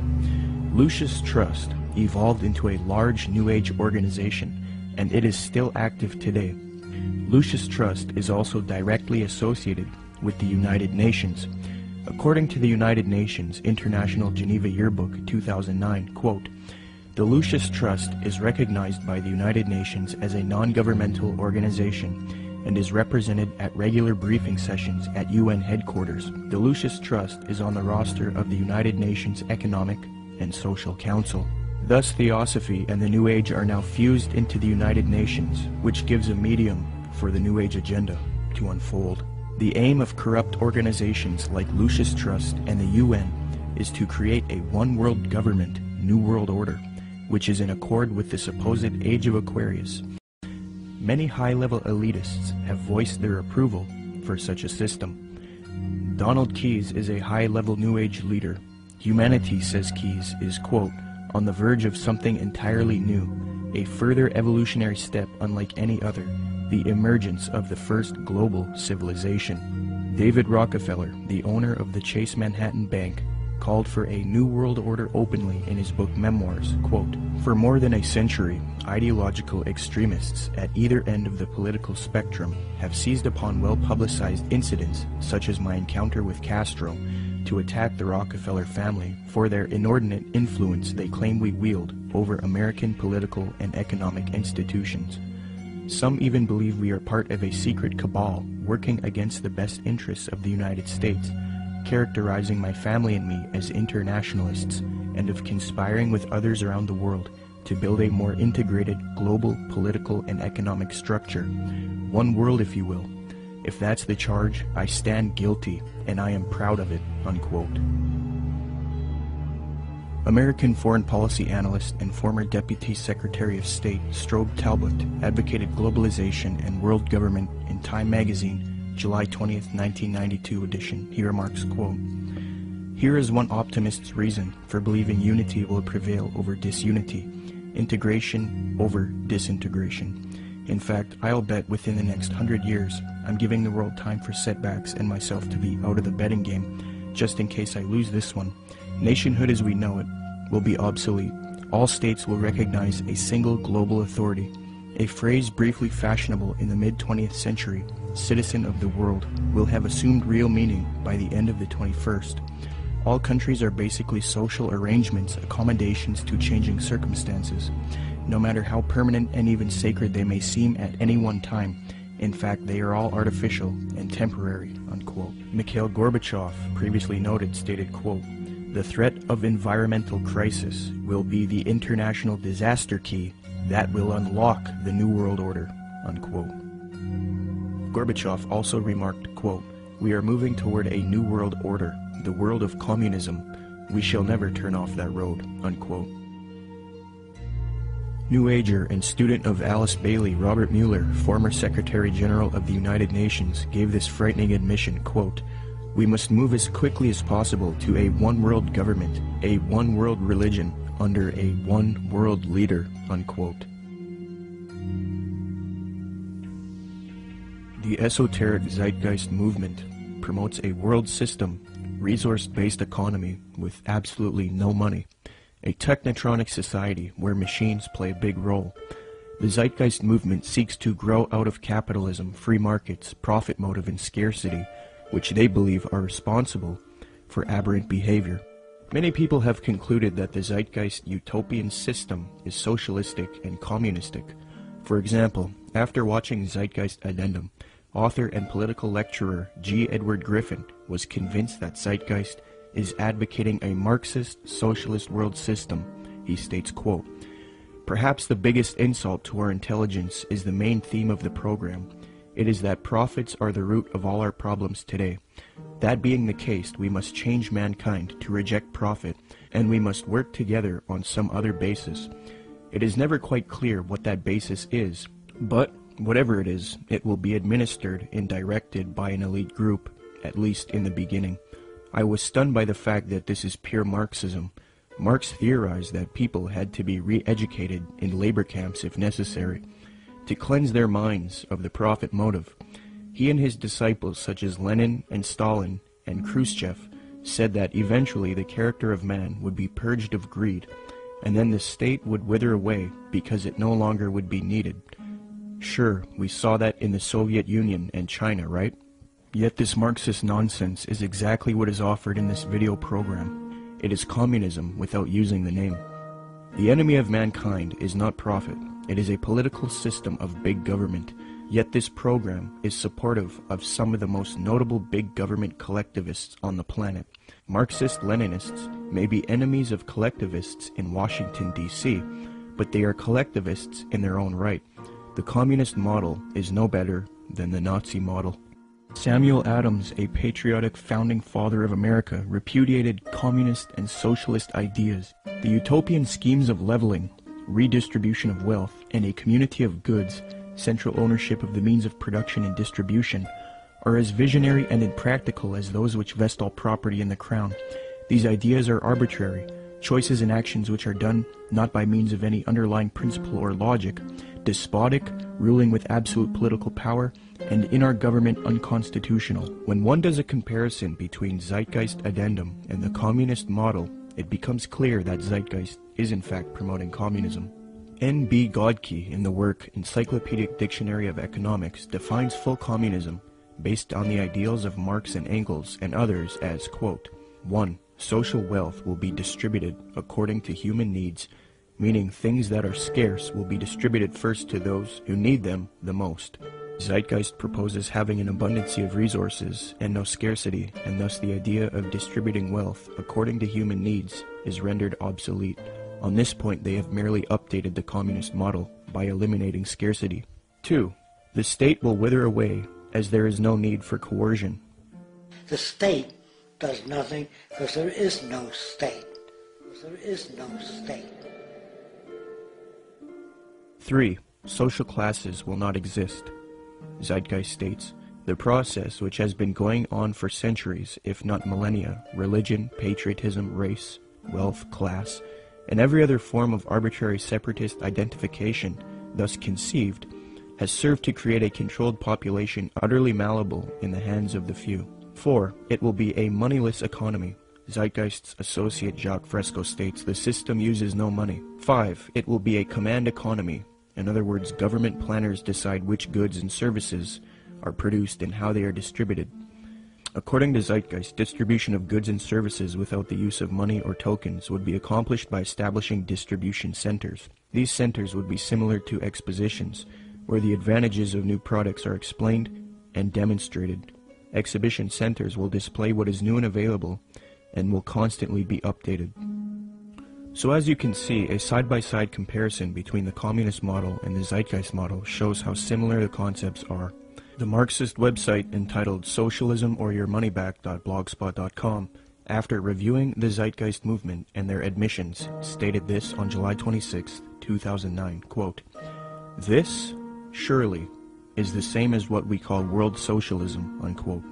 So even the socialists will admit that the Zeitgeist movement is in fact world socialism. Adam Zwas explains, quote, "Communism and the Marxist utopia of a moneyless society where products were distributed rather than sold and bought," unquote.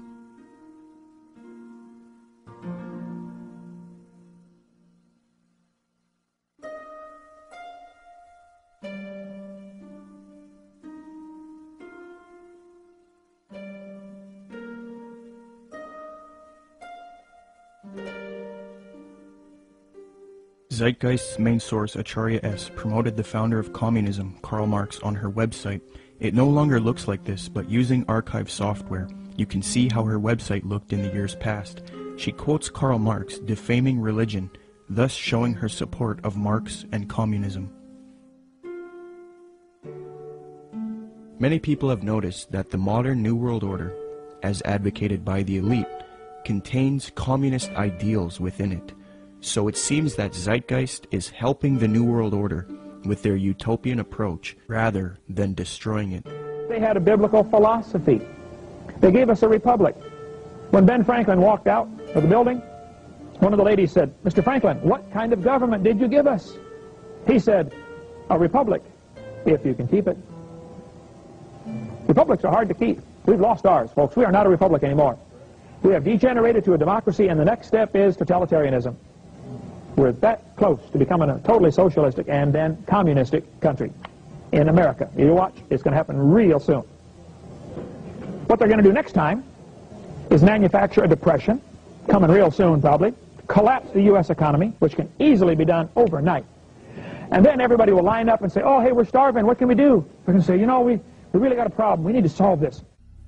Constance Cumby recognized that the New Agers desire a communist world system, quote, "The New Agers feel that the program they are offering the world would satisfy the basic desire of communists in that it proposes a form of world socialism."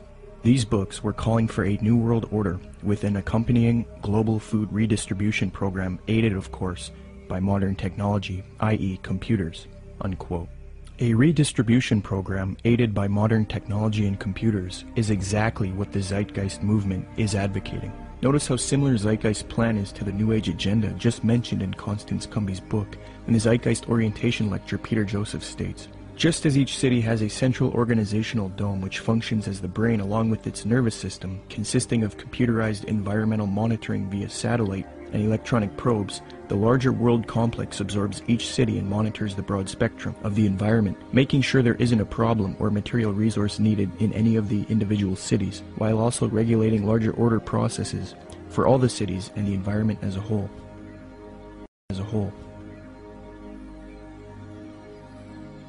Theosophist Alice Bailey concurs, quote, "The true communist platform is sound." Thus, it is not surprising why Zeitgeist advocates a similar system, as the connection they have to Theosophy and the New Age has already been established. Zeitgeist is merely the fulfillment of the New Age agenda, yet they are not telling you that. So the Theosophists and New World Order advocates would love nothing more than for people to join the Zeitgeist movement. In fact, at 47 minutes and 25 seconds into the Zeitgeist orientation lecture, Peter Joseph cites a quotation of Karl Pearson. What is interesting is that the man that Joseph admiringly appeals to support his worldview, Karl Pearson, was a notorious eugenicist and social Darwinist who advocated war against certain races. He was a socialist and contemporary of Karl Marx. In fact, Theodore M. Porter, in his work Karl Pearson, The Scientific Life in the Statistical Age, states, quote, "Pearson's appreciation of Marx was real, especially in early 1881. In his first essay on socialism, he called Marx, quote, one of the most extraordinary characters which this century has produced," unquote. New World Order research involving lectures, radio addresses, and writing used to be conducted by people such as William Cooper, Fritz Springmeier, John Todd, Randall N. Baer, and Kent Hovind. The unifying factor in all of these people was that they were all Christians. They would expose the New World Order and its New Age Luciferian communist aims. They would promote belief in Jesus Christ and the Word of God, and tell people to resist the mystery religions of Theosophy and Freemasonry while exposing them. However, all of these men have either been murdered or framed and jailed, silenced.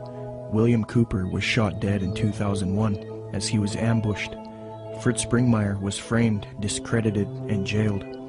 Randall N. Baer had his car ran off of a mountain pass. John Todd was framed, discredited, jailed, and then murdered. Kent Hovind was singled out for tax evasion and then jailed. Okay, so Fritz Springmeier, you knew him, right? Yes. Okay, so you got some letters from him, is that?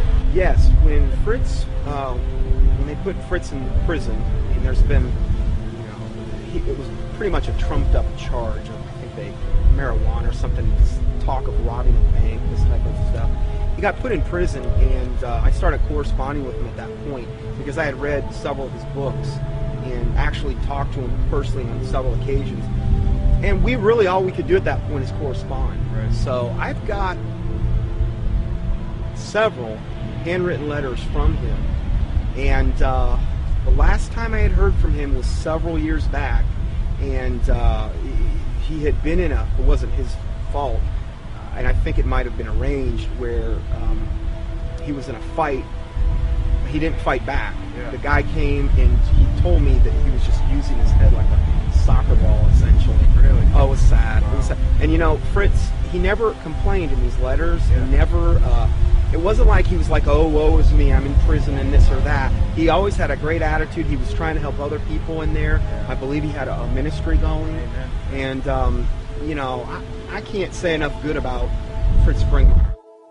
Now that the Christian New World Order researchers have been silenced, the truth movement has been infiltrated by people who purport to be against the New World Order, yet they advocate the New Age religion, a new utopia, and they all speak against Christianity and the Bible. The people who took over the truth movement and who are allowed to live and teach the public, such as Jordan Maxwell, Michael Tessarion, Peter Joseph, David Icke, and others, all of these people have one unifying factor. They are all strictly against Christianity, and they are all heavily associated with the New Age, Theosophy, and Freemasonry. I think Jordan Maxwell is somebody who is just deceived. It's my personal opinion, and I could be wrong about this, that Jordan Maxwell is not a paid disinformation agent, or he's not somebody that is a high-level Satanist. I think that Jordan Maxwell is like many of us in the truth movement. We have been deceived by a lot of very clever disinformation. In his case, Blavatsky and the secret doctrine and that whole concept that really got him on a roll. Jordan Maxwell is a person who believes that the entities that he's involved with, that he had experiences with in the desert, etc., were Pleiadians. And I think that he thinks that they chose him to teach the world certain things. So in that context, it's very hard for him, or really anybody, to break free of that paradigm, because in that paradigm he gets to be this super special individual, and we all are vulnerable to that. If we have supernatural experiences where entities tell you that you are the chosen one and that you're going to do something, it's very hard not to believe them, because that's what you want. And so it's very hard, and of course, in doing so, in thinking, okay, these guys, these Pleiadians are on my side, when in actuality they're demons, they would coax him to do certain things, like he mentioned later, to go into these seances or whatever. In doing that, they can have more control over him, because they're demons and they have a system to get more control over a person. And if they do that, then he can start to be used more thoroughly by them, and he can do exactly what he promised them that he would do, to be a channel for them. And that's what his life has been about, being used, despite his probably very good intentions. He has been a tool of the New World Order. And so my view is that Jordan Maxwell's ends up promoting the New World Order. In that particular session, he goes on to say that the New World Order, that a bad time is coming, but that time must come in order for it to be destroyed, to bring the birth of the New World Order. Out of chaos comes order. So he was saying that the old system must be destroyed to come the new system. And that is exactly what the double-headed phoenix rising out of the ashes is all about. The old system of the New World Order is what we see building up all around us. It is going to get really, really bad, but it is going to be destroyed, in a sense, because that faucet is being run by evil. We all know that the things that are happening to the world right now are being done because of evil. So if evil's causing all those things, evil can also turn that faucet off at just the right time in order to make it seem like whoever stopped it, and therefore is the savior. So that new system will seem like the utopia that Jordan Maxwell says we all need to wait for. It's interesting that he says that at that time that's when the aliens, or gods, are coming back to stop it. That's the deception. That's what the people in the have been saying, of the occultists, saying that that's what the demons are going to do for a long time. It's easy to be seduced, especially in Tsarion's case, who was raised since 11 years old saying this is truth. He was raised by Rosicrucians, raised by these people by his own admission. He was doing the tarot cards at the age of 11 by his own biography. This is the example of being raised in a system, being told one thing is true and the other thing is not. It's biased is what it is, but nevertheless, I think in that reason these people deserve our sympathy. One way or the other, they are deceived. Even if they are intentionally doing it, which is possible in the case of Tsarion, and it's possible in the case of Maxwell too, I suppose. Even if they're intentionally doing it, they have to deserve our sympathy and even our prayers, because even if they're intentionally doing it, they're still deceived. But to wrap that up, Blavatsky and everything that came out of that was what 1 Timothy calls the doctrines of demons, and in the last days people will believe. The New Age and all of that was birthed by Blavatsky, and the New Age ideas will be used to bring in this new world order.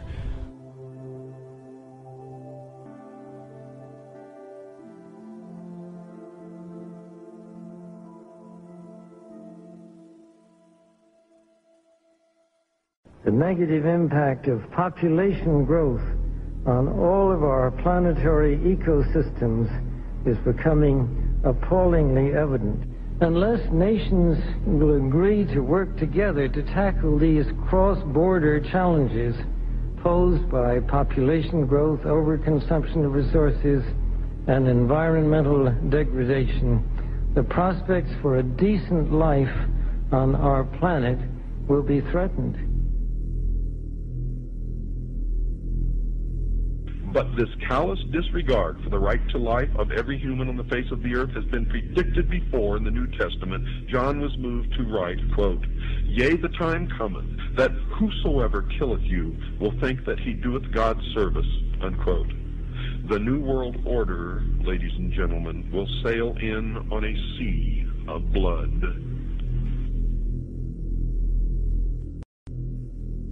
The same New Agers who call for peace, love, harmony, and world unity, when confronted with separatists, for example, fundamentalist Christians, you start to see a darker side to them. They do not appreciate people who will not adopt their New Age views. For example, a major New Age figure, David Spangler, who was in a group known as Planetary Citizens, which was a UN group, stated something to the effect of, we can take all the marshmallows, all the scriptures, all the tablets, and have a jolly good bonfire. So essentially, he's promoting the abolition of these faiths. Similarly, Maharishi Mahesh Yogi, the influential New Age guru sought out by the Beatles, stated, quote, "There has not been and there will not be a place for the unfit. The fit will lead, and if the unfit are not coming along, there is no place for them. In the place where light dominates, there is no place for darkness." See, in his thinking, the fit are the New Agers, and the unfit are those who do not adopt the New Age beliefs. People who are, for example, fundamentalist Christians, Jews, people like this. So essentially, you see a lot of intolerance within the New Age movement. It's not all nice and dandy with these people.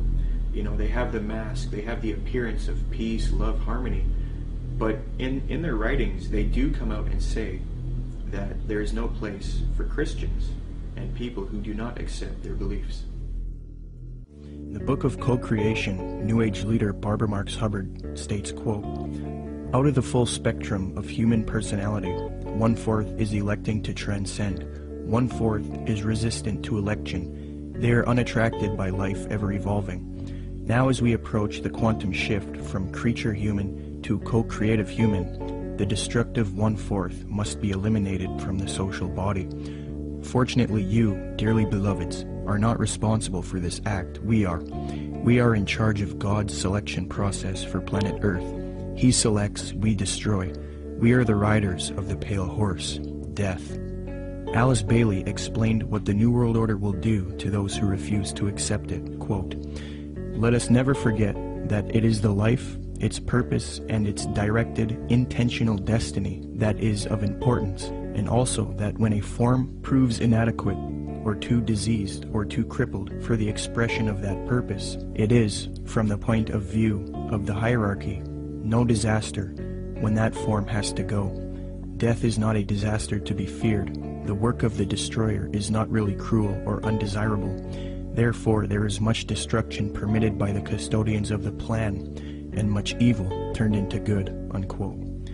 Blavatsky's peer, Aleister Crowley, said an Egyptian entity told him Christianity would be destroyed at the advent of the New Age, quote.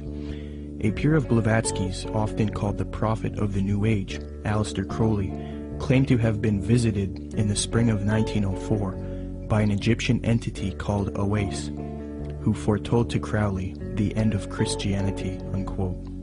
But if you dig deep into the literature, yes, they're going to be extremely intolerant. David Spangler had talked about the Luciferic initiation and these types of things. And we look in the Bible and we can look at like Revelation 13 and where all they that do not receive the mark and the mark of the beast in their right hand or their forehead, you know, are going to essentially forfeit their life. This is how intolerant it's going to become. It's going to be their way or no way. And so, no, they're not going to have any tolerance. I think at first they're going to come as real nice guys, though. I don't think they're going to do that right off the bat.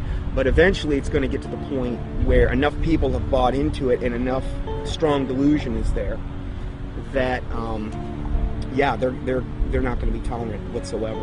Barbara Marx Hubbard states, "The end of this phase of evolution shall come. All will know their choice. All will be required to choose. All who choose to be natural Christs will be guided from within as to how to proceed. All who choose not to evolve will die off. the kindergarten class of Earth will be over, unquote. Robert Mueller, previously mentioned, states, quote, I am surprised that no one has yet thought of creating a pro-Earth, humanity-challenging organization which would put itself in the shoes of our Mother Earth and rejoice whenever humans diminish in numbers or consume less.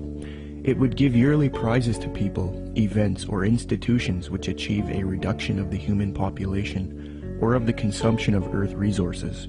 The first prize should go to the United Nations, which through its World Population Conferences and anti-population work has prevented 2,200,000,000 more people from being born between 1952 and the year 2000.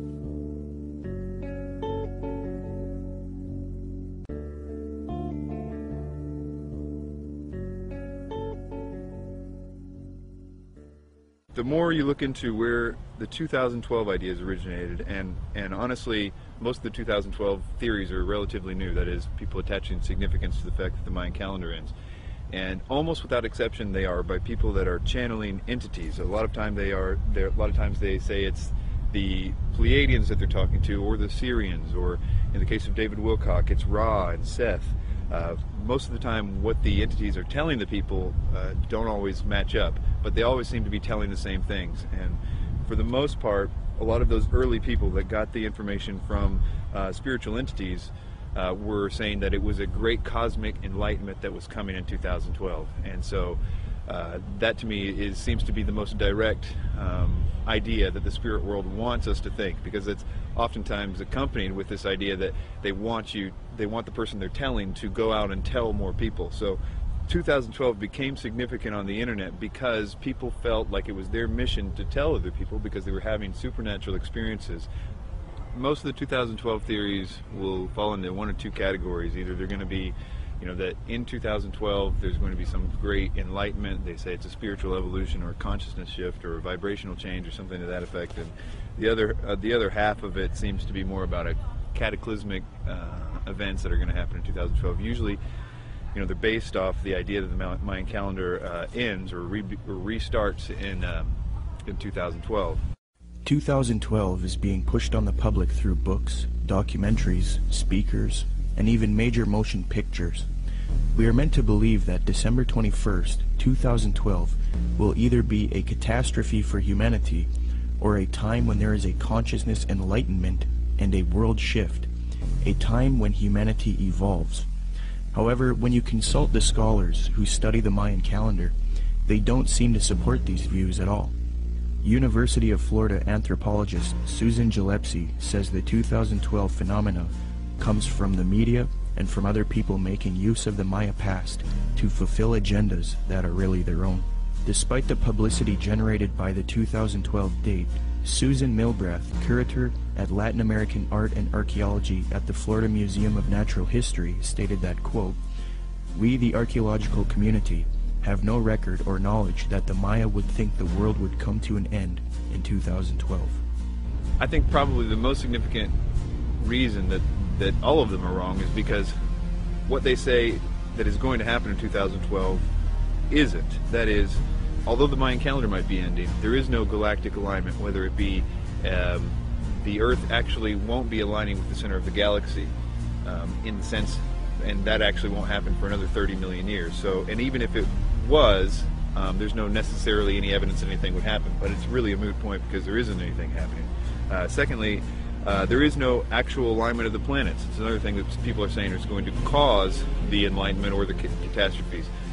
And this goes on and on. It's the same thing with the solar flares. It's the same thing with Planet X or Nibiru, or all those things aren't happening. And it's very interesting how you actually can go point by point and find out that each one of those supposed catalysts aren't true.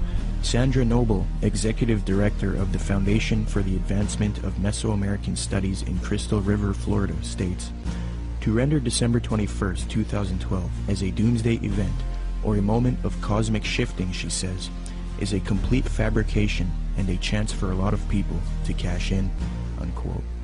Many people are indeed cashing in because of the 2012 hysteria, but the reason 2012 is being pushed on the public so much is because it is in 2012 when the elite occultists and the New Age advocates plan to usher in the Age of Aquarius, one world system.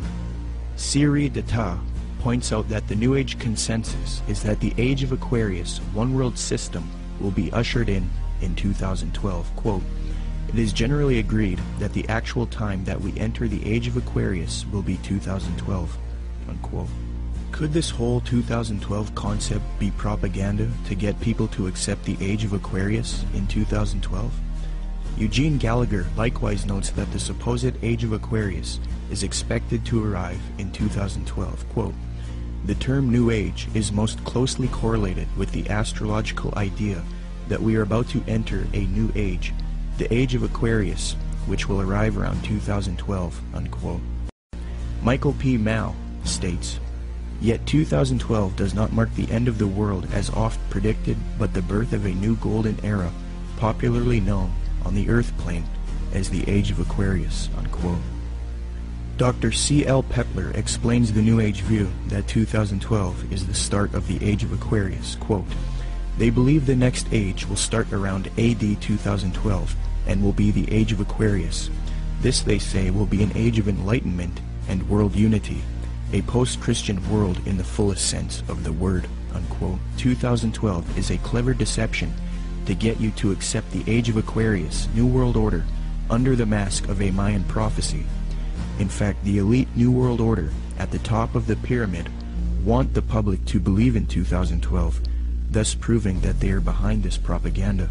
The Club of Rome, by its own admission, is a globalist think tank. The aim of this organization, founded by Erwin Laszlo, is to solve the world's problems and erect a solution, a new world order, one world government, the same theme we have been talking about in the film. On January 31st, 2009, the Club of Rome held the Future of the American Hemisphere Conference. Francesco Stippo kicked the conference off with a speech. Francesco Stippo is a member of the U.S. Club of Rome. He authored the book World Federalist Manifesto, Guide to Political Globalization, where he states, quote, "Political globalization is the creation of a world government which regulates the relationships among governments." Well, founder of the Club of Rome, Erwin Laszlo, along with popular New Age author and student of Jiddu Krishnamurti, Deepak Chopra, along with globalist Mikhail Gorbachev, have all authored a book together entitled World Shift 2012. This book advocates the 2012 theories extensively, so it appears that the elite have vested interest in this 2012 hysteria, and they want the public to accept it. Erwin Laszlo's Club of Rome founded another spin-off organization called the Club of Budapest. Now, it is this elite organization, the Club of Budapest, which is promoting 2012 and the New Age ascension beliefs to the public. New Age members of the Club of Budapest include Robert Mueller, former General Secretary of the UN, and Barbara Marx Hubbard, who stated, quote, "We have been projecting the transformation in 2012. It is happening now," unquote. Founder of the Club of Budapest, Erwin Laszlo, is also featured on the Pro-2012 Ascension website, worldshift2012.org. This website heavily promotes the idea that the world is about to end in 2012 if there isn't a transformation based on consciousness resulting in a new global order. Under the Partners section of the website, the State of the World Forum, which Zeitgeist is connected to, is listed on the site. This ties the New World Order to 2012, in that the 2012 hysteria is being pushed by the New World Order to the public to rally humanity together for a one-world government. Under the endorsement section of the worldshift2012.org site, Mikhail Gorbachev is also listed. Mikhail Gorbachev, the Communist New World Order advocate. Thus, it is quite clear that the global elite want people to believe in 2012 so that they can achieve their Age of Aquarius one-world system, which they now claim will emerge in 2012. It's a very clever deception that a lot of people have fallen for. Will anything happen in 2012? Maybe. Will it have to do with any prophecy of Maya? No. If anything does happen, it will be the New World Order who engineers it and ushers in their global system.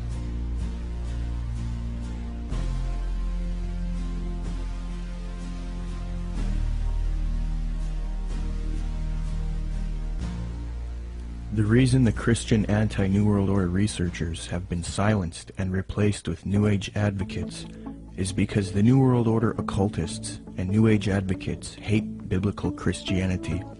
Why?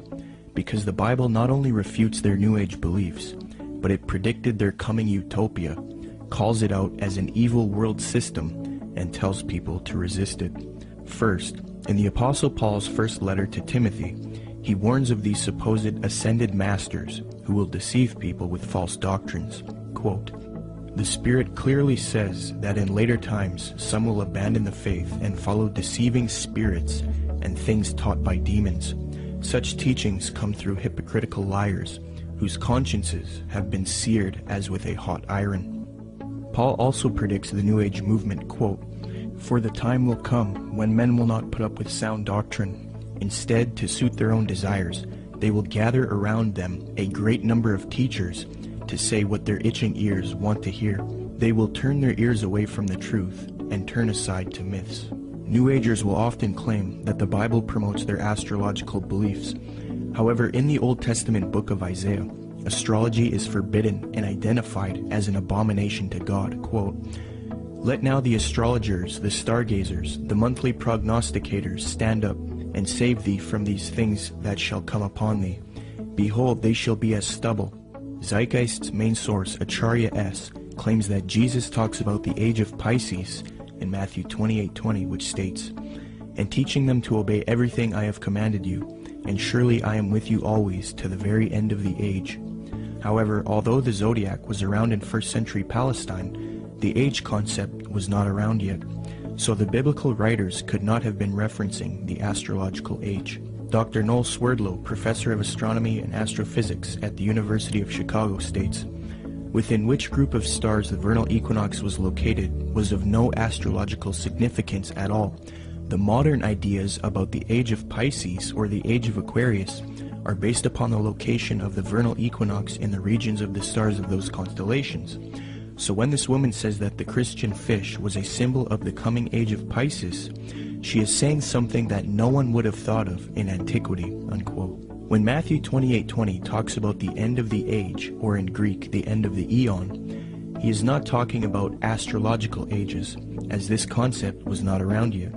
The age referred to is that of Jewish understanding. As J.P. Holding remarks, quote, "Zeitgeist is correct that when Jesus refers to the end of the eon, he doesn't mean the end of the world. However, he is also not speaking of the astrological age of Pisces. Rather, in the 1st century Jewish thought, there was an awareness of the current age, Ha-Alom Ha-Zeh, and the age to come, Ha-Alom Ha-Ba. The distinction between the two appears both in the New Testament and in other Jewish writings. This has nothing to do with astrology." Unquote. Zeitgeist merely tried to deceive the public into the New Age worldview by distorting the biblical data, which actually condemns astrology. Moreover, Jesus, Paul, and John predict this coming world teacher, Antichrist or Maitreya, and the New World Order, one world government. And it is this reason that the elite and the New Agers hate true biblical Christianity. Paul writes in 2 Thessalonians, quote, "That you not be quickly shaken from your composure or be disturbed either by a spirit or a message or a letter as if it is from us, to the effect that the day of our Lord has come. Let no one in any way deceive you, for it will not come unless the apostasy comes first, and the man of lawlessness is revealed, the son of destruction, who opposes and exalts himself above every so-called God or object of worship, so that he takes his seat in the temple of God, displaying himself as being God. And you know what restrains him now, so that in his time he will be revealed. For the mystery of lawlessness is already at work. Only he who now restrains will do so until he is taken out of the way. Then that lawless one will be revealed, whom the Lord will slay with the breath of his mouth, and bring to an end by the appearance of his coming. That is the one whose coming is in accord with the activity of Satan, with all power and signs and false wonders. Jesus Christ warned of the Antichrist and false Christs. He says not to believe anyone who says, "Look, the Christ has returned." For Jesus Christ's real glorious second coming comes after the false Christ or Antichrist deceives the world. Matthew 43 states, "And Jesus answered and said to them, See to it that no one misleads you, for many will come in my name, saying, I am the Christ, and will mislead many. Then they will deliver you to tribulation and will kill you, and you will be hated by all nations because of my name. Then if anyone says to you, Behold, here is the Christ, or there he is, do not believe him, for false Christs and false prophets will arise, and will show great signs and wonders, so as to mislead, if possible, even the elect. Behold, I have told you in advance. So if they say to you, Behold, he is in the wilderness, do not go out. Or, Behold, he is in the inner rooms, do not believe them. For just as the lightning comes from the east and flashes even to the west, so will the coming of the Son of Man be. But immediately after the tribulation of those days, the sun will be darkened, and the moon will not give its light, and the stars will fall from the sky, and the powers of the heavens will be shaken. And then the sign of the Son of Man will appear in the sky, and then all tribes of the earth will mourn, and they will see the Son of Man coming on the clouds of the sky with power and great. In the book of Revelation, the Apostle John warns about this evil world teacher who humanity worships as he claims to be God.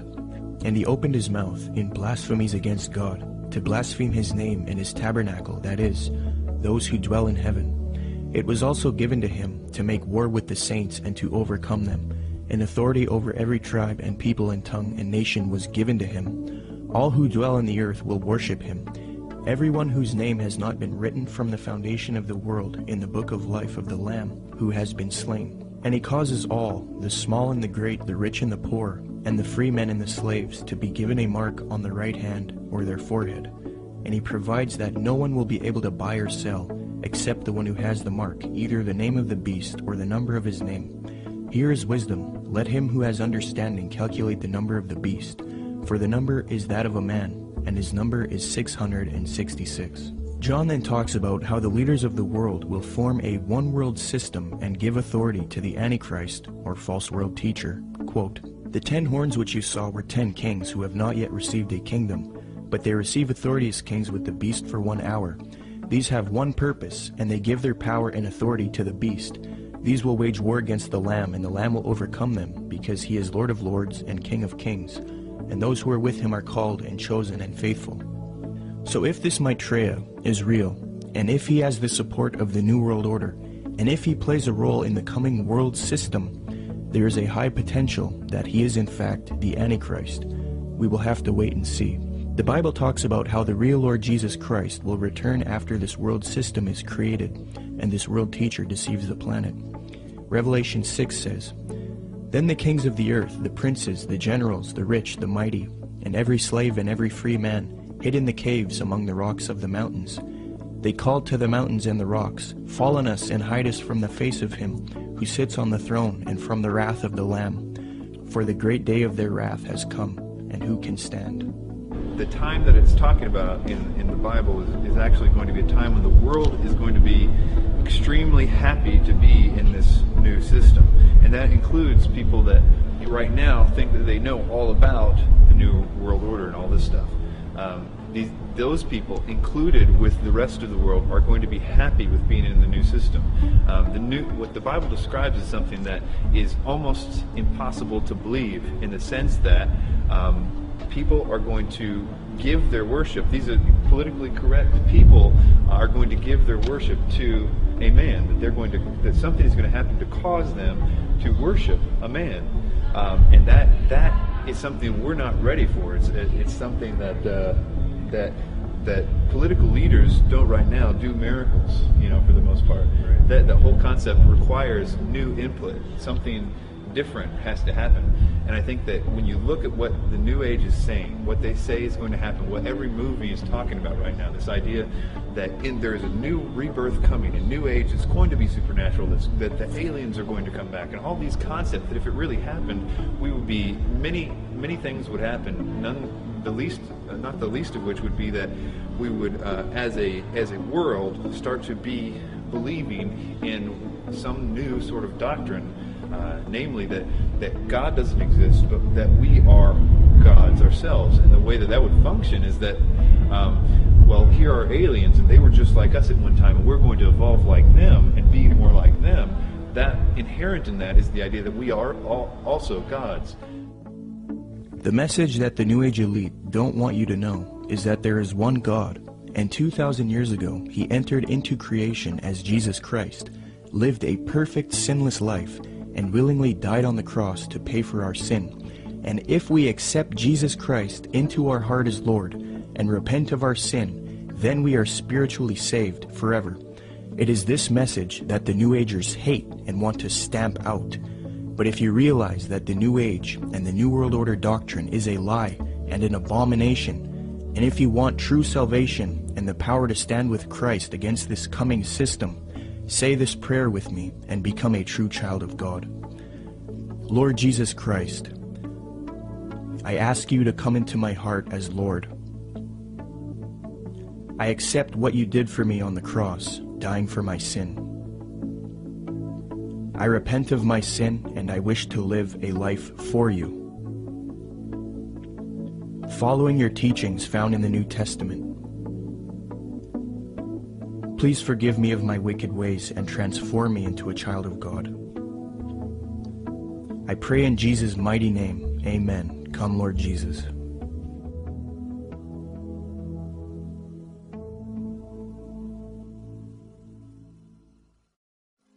You don't really understand sometimes what a terrible burden it is to know some of the things that I know, and try to wake people up and impart this knowledge to them, and find out that they just have walls built in front of them. They want to be slaves. But we're making some chinks in those walls. You must publish only documented fact. And you must stay away from printing articles from people who will not document as fact what they put in their articles. That's why my broadcast scares the hell out of socialists. That's why in a White House memorandum I was named as the most dangerous radio host in America, not because I'm going to go out and shoot somebody, but because I shoot documented facts which cannot be refuted. That's why. That's what's dangerous. Seek ye the truth, and the truth will make you free, and nothing else will do it. Jesus Christ has never lied to anybody. Why won't you listen to him? Don't spread a rumor. Spread the truth. Document it. Prove it. Make it irrefutable, and you too will become dangerous to those who admire us in lies and enslave us in socialism.